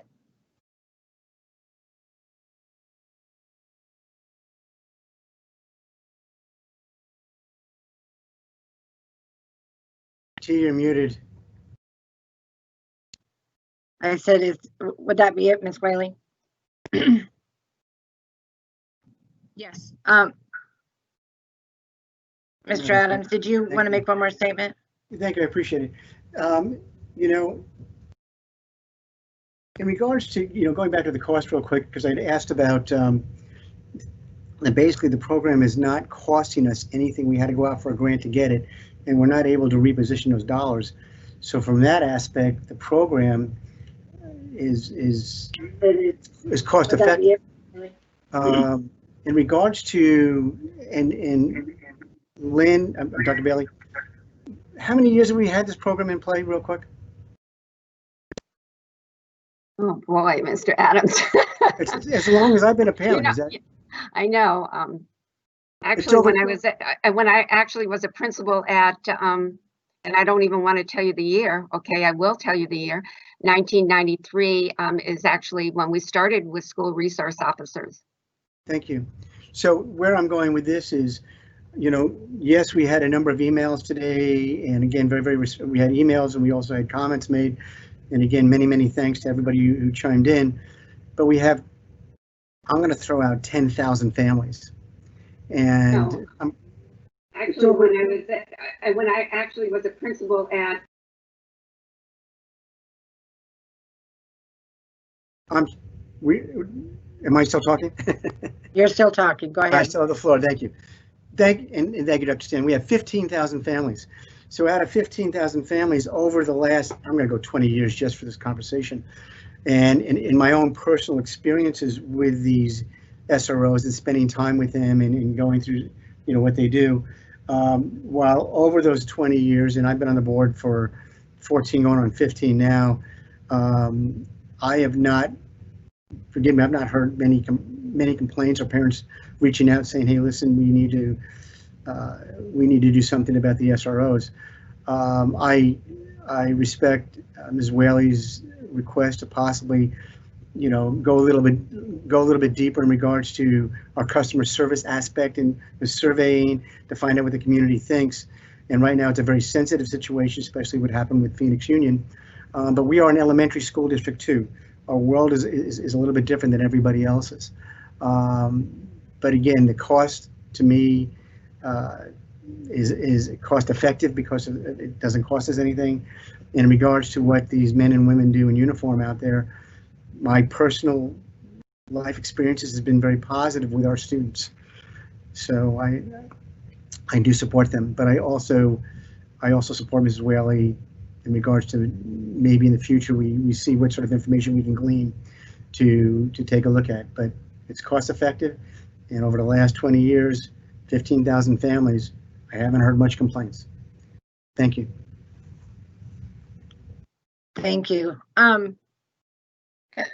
Mr. Herrera, did you want to say something, or should I go ahead and ask my question? I guess I'll go ahead and ask my question. Dr. Bailey, when with the SRO officers and in the grant, being that I've dealt with state grants for so long with the SRO in the safety school, it's changed shape over the years. I mean, at first, it started with the DARE program. It started with being able to come on, and when we went through that terrible time, and hopefully now we won't go back to it, of school shootings. Yeah. They put on when they've been having school resources officers at our schools. What I have always appreciated and what I heard tonight from staff was the value that they do in working with their students, the community, the teachers, and being part of that whole piece, which I think is a good conduit to help resolve some of our social unrest right now.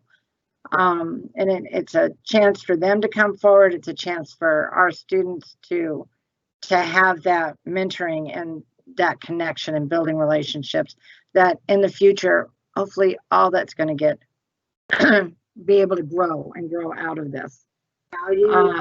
In the grants, I know that we can't just stop. I mean, well, we can turn down the grant. I think turning down the grant would lose our social workers also that are being paid through that grant. So that would be a hazardous piece to that.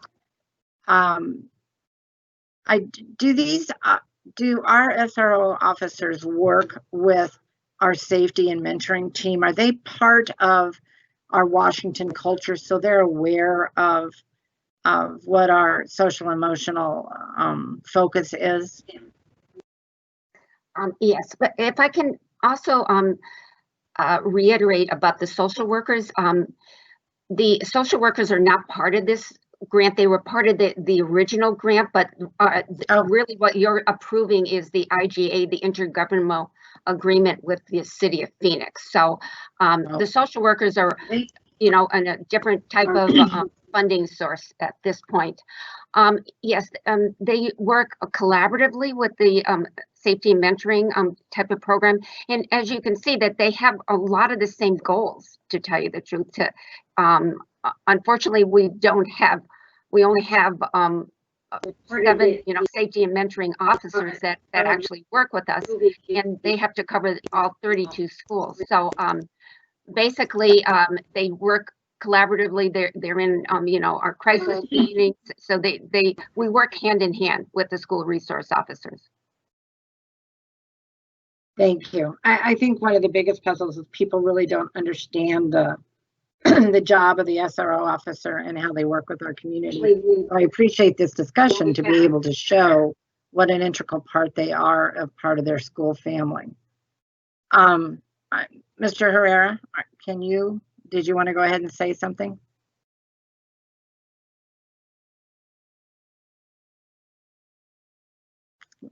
Larry?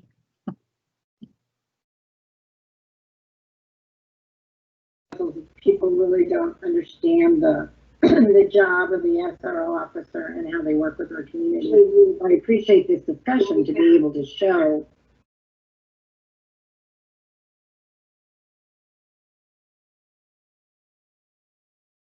You want to go ahead and say something? Yeah, I did.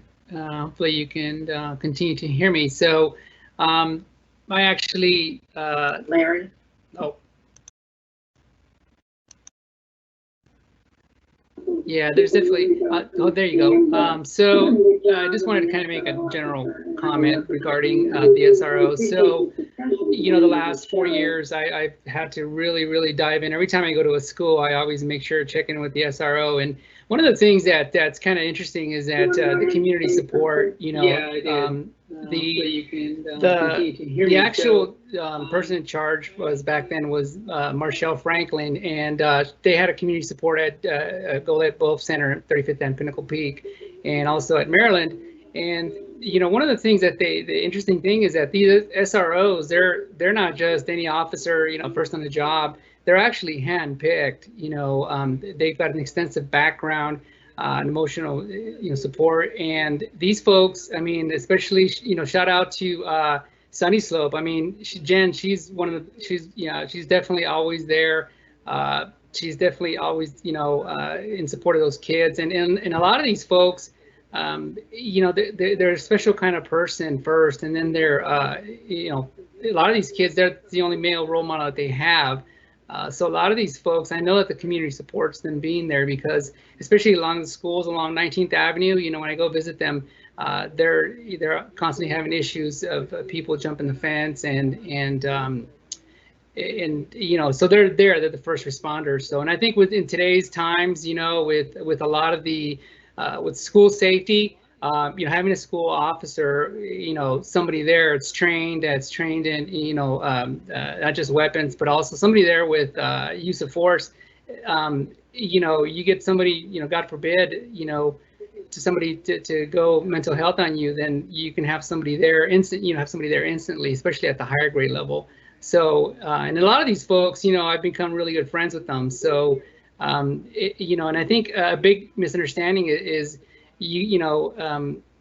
get to know these folks, go to the schools, visit them, and really, really find out who these people are. And I think you're going to find out that these officers, they're really good people, and they're especially really good with kids, and that's one thing I always see. And I think a lot of the principals support, they really appreciate that they're there with them. So when I go to these schools, I just make sure that I visit with them and find out, hey, what are your challenges, what are your successes, and you're going to hear a lot of their side, their perspective of it. So it's one thing that I think that when I first got here, we didn't have this program, and then we slowly started getting back into it, and now we're expanding it. So appreciate the emails that we received today. I think it's wonderful, and I hope to see a lot of those parents and a lot of the folks that are really speaking up right now.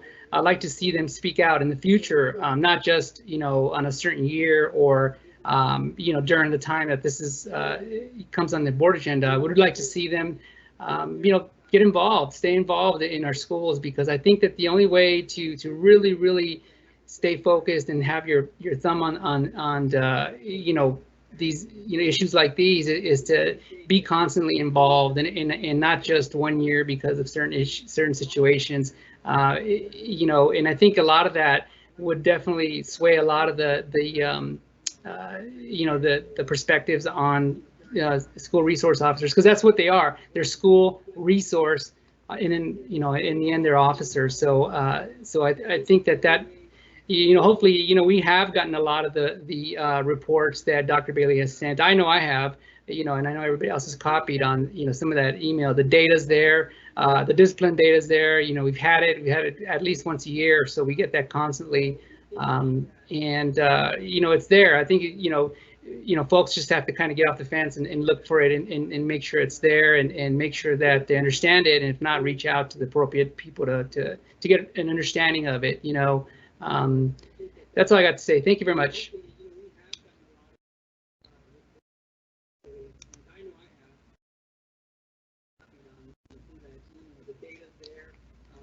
I'm so sorry. I keep forgetting to unmute myself. Miss Whaley, did you have something you wanted to add? I do. So I did look at the data. I went back and looked at every email regarding SROs that I've sent or received over the last 2 years. And the most recent data report we had, it was by school, just general by school, and how many suspensions. It was not broken down by demographic. It was not broken down in any kind of way with regards to the SROs. I've asked their specific data regarding any kind of incidents of aggression, crime, or anything else where the SRO has had to step in. I haven't been provided that. And so my issue is not because I have worked with the officer. So I did a food bank with her. It's not about whether or not these people care about kids or not. It is about, for me,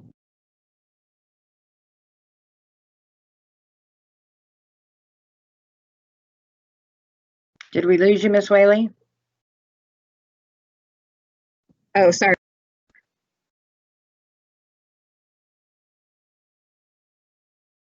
Why does it keep doing that? I Okay. don't know. All right. You're muted again.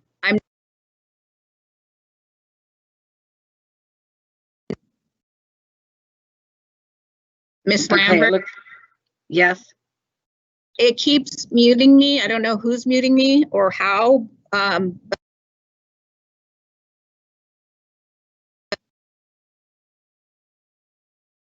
I do have a comment and I would like to make it as long as I can get this thing to stop doing that. Okay, I'm sorry. Okay, I'm going to try this again. I am not touching my computer. Dr. Stanton's watching me not touch my computer, so I should have no problem with it being muted. So as I was saying before, I don't know how much you heard, so I apologize if I'm repeating myself. I have looked at the data. I've looked at all SRO emails or requests that have come to me, or I have sent. Oh, I'm sorry, Nikki, it did it again. I'm going to get this comment out, so we're going to have to figure out something because. Okay, so Nikki, can you call Dr. Stan and Dr. Stan, can you put her on speaker so that we can hear her comments? I can go.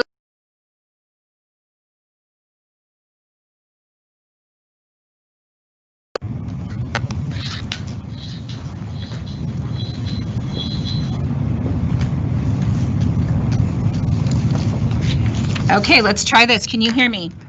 Yes, perfect. Okay, so as I was saying, over the last 2 years, I've brought up the issue of SROs and wanting to know more about the program, wanting to know more about the partnership, wanting to talk about the MOU language, wanting to see if we can talk about this in a community forum. And so I have looked at that. I have looked at the data. The data that I have requested was disaggregated data. We've only seen aggregated data by school in terms of suspensions, in terms of various programs. I've asked specifically for any data on any time that the officers did find any crime or were involved in any kinds of form of aggression or any other types of incidents on campus, just to see how many times they've come in terms of helping with a safety or aggression issue or something like that. And I've spent time with some of the SROs. I've gone to St. Mary's Food Bank with Jen over at Sunny Slope. It's not about whether or not I think she's a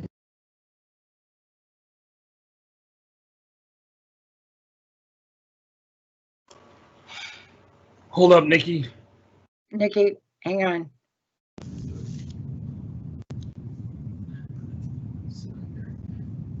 and I haven't been able to get the answers, and it's muting me again. Wait, can you hear me? Yes. Yes. Okay. So with that being said, It muted her again. I would like to have the conversation about that because I believe that it's our responsibility to talk to our most vulnerable populations. I think we have a responsibility for elevating the voices of our students and families of color who are traditionally underrepresented and making a space for them to have this conversation. I think we have a responsibility to talk about the MOU and the language because the language as it is currently is very much different than what I'm understanding from the administration that spoke and the feedback that we got. This MOU says is different, and I'm fighting with apparently maybe a hacker or somebody playing games, but I'm going to continue.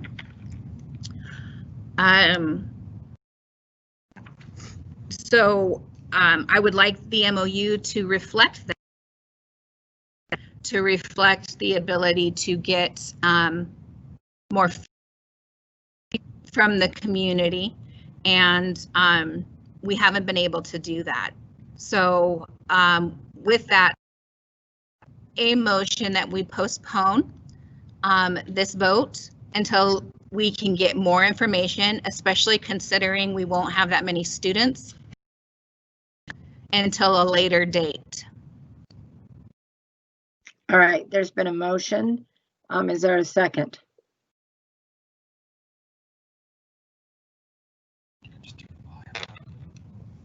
Okay, I'm not hearing a second. Board members, is there anything else? Are we ready to make another motion? Are we? I also think, considering that and it's continuing to do so, there's definitely somebody messing with this. I think it's not appropriate to not be able to have a conversation, to have had to make my statement being muted 17 times by someone playing around. I don't think it's appropriate that we make a vote when I couldn't even have a conversation with this. I just want to make that known for the record, that this seems very suspicious, that no matter what computer I go to, it is muted. So I will leave it at that. I know that mine kept getting muted also during the course of this meeting. That's why I would go to speak and then discover it was muted. So I don't know what is happening technology wise on that, and I do apologize. I think we were having this conversation. I think we heard you on all your accounts because you were very good to work through that, and I appreciate that. Thank you. I appreciate it. And if I see that it didn't get a second, so I appreciate being able to make the motion. Thank you. Thank you. Okay, is there another motion that somebody would like to make, or? Madam Chair. Yes, Mr. Adams. I think I would like to make a motion for the board's consideration. Okay. I would move that we accept the recommendation that the governing board approve the intergovernmental agreement. It's an IGA. So I appreciate being able It's not a, because now I'm getting feedback from somebody. So I'll start it again. I recommend for the board's consideration that the governing board approve the intergovernmental agreement IGA between the Washington Elementary School District and the City of Phoenix to provide 8 schools with school resource officers for 2020-2021 and authorize the superintendent to sign the related document. The recommendation the governing board approve the. Okay, is there a second to that?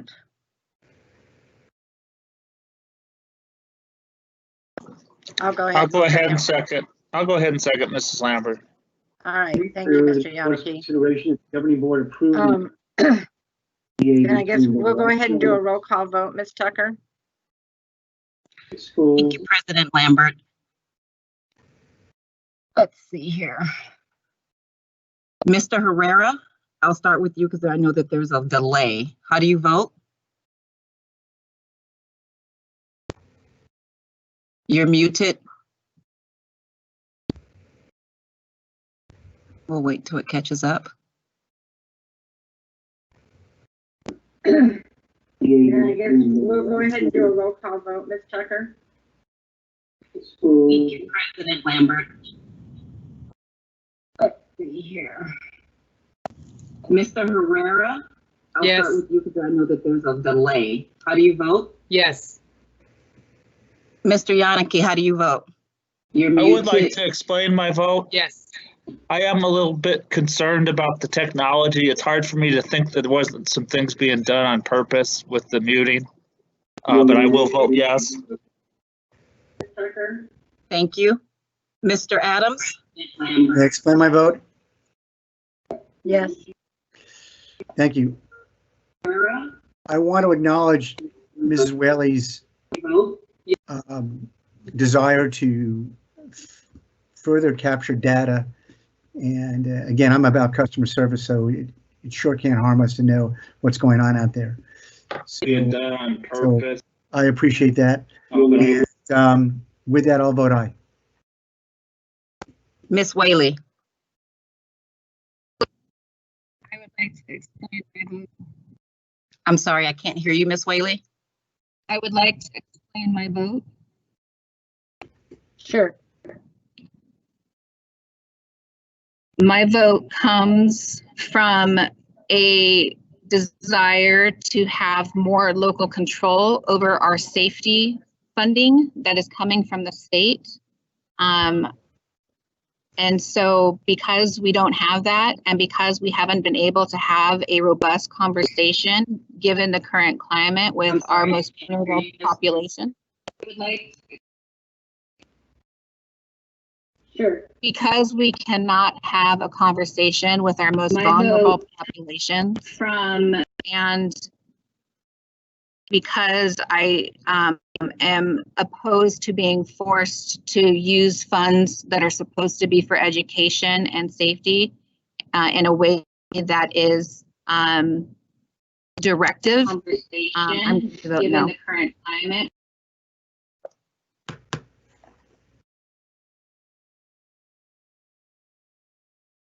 Not have a conversation with our most From.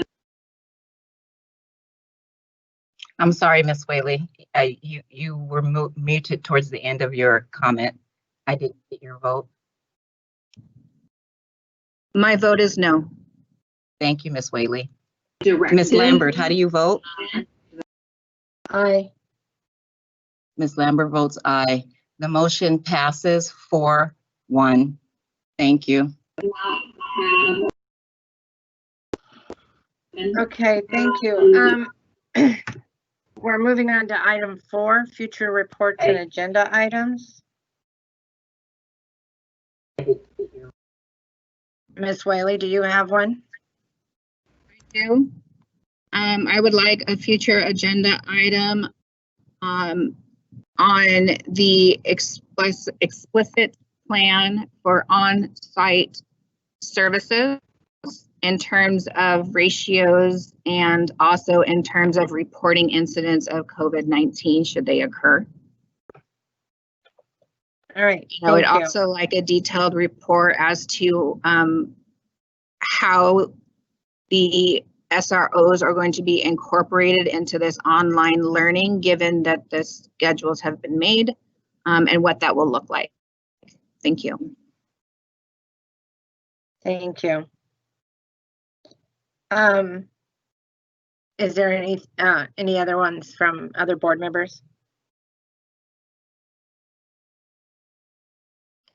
All right, hearing none, I'll take a motion to adjourn. So moved. Thank you, Mr. Adams. Is there a second? I'll go ahead and second. Thank you, Mr. Yannicki. Before we adjourn, I just would like to ask Ms. Tucker if you can check to see, have maybe IT or somebody see what happened to our audio tonight. I know my mic was constantly being shut off. It looked like it happened to Ms. Whaley's. So you may not find out anything, but I would like to see if you could look into that. Yes, ma'am. And Madam Chair, before you go further, just out of curiosity, are you guys using district laptops? I am, yes. Okay. Reporting incidents of COVID-19. I have not had a problem, so. Okay. Just point of information. Thank you. Thank you. All right, so all in favor of adjourning, please say aye. Aye. Aye. Any opposed? Made, and what that will look like. Thank you. Then I'll go ahead and say I did not hear any no's, so we'll go ahead and adjourn at 8:26. Good night, everybody. Good night. And all right. Hearing none, I'll take a motion to adjourn. So moved. Thank you, Mr. Adams. Is there a second? I'll second.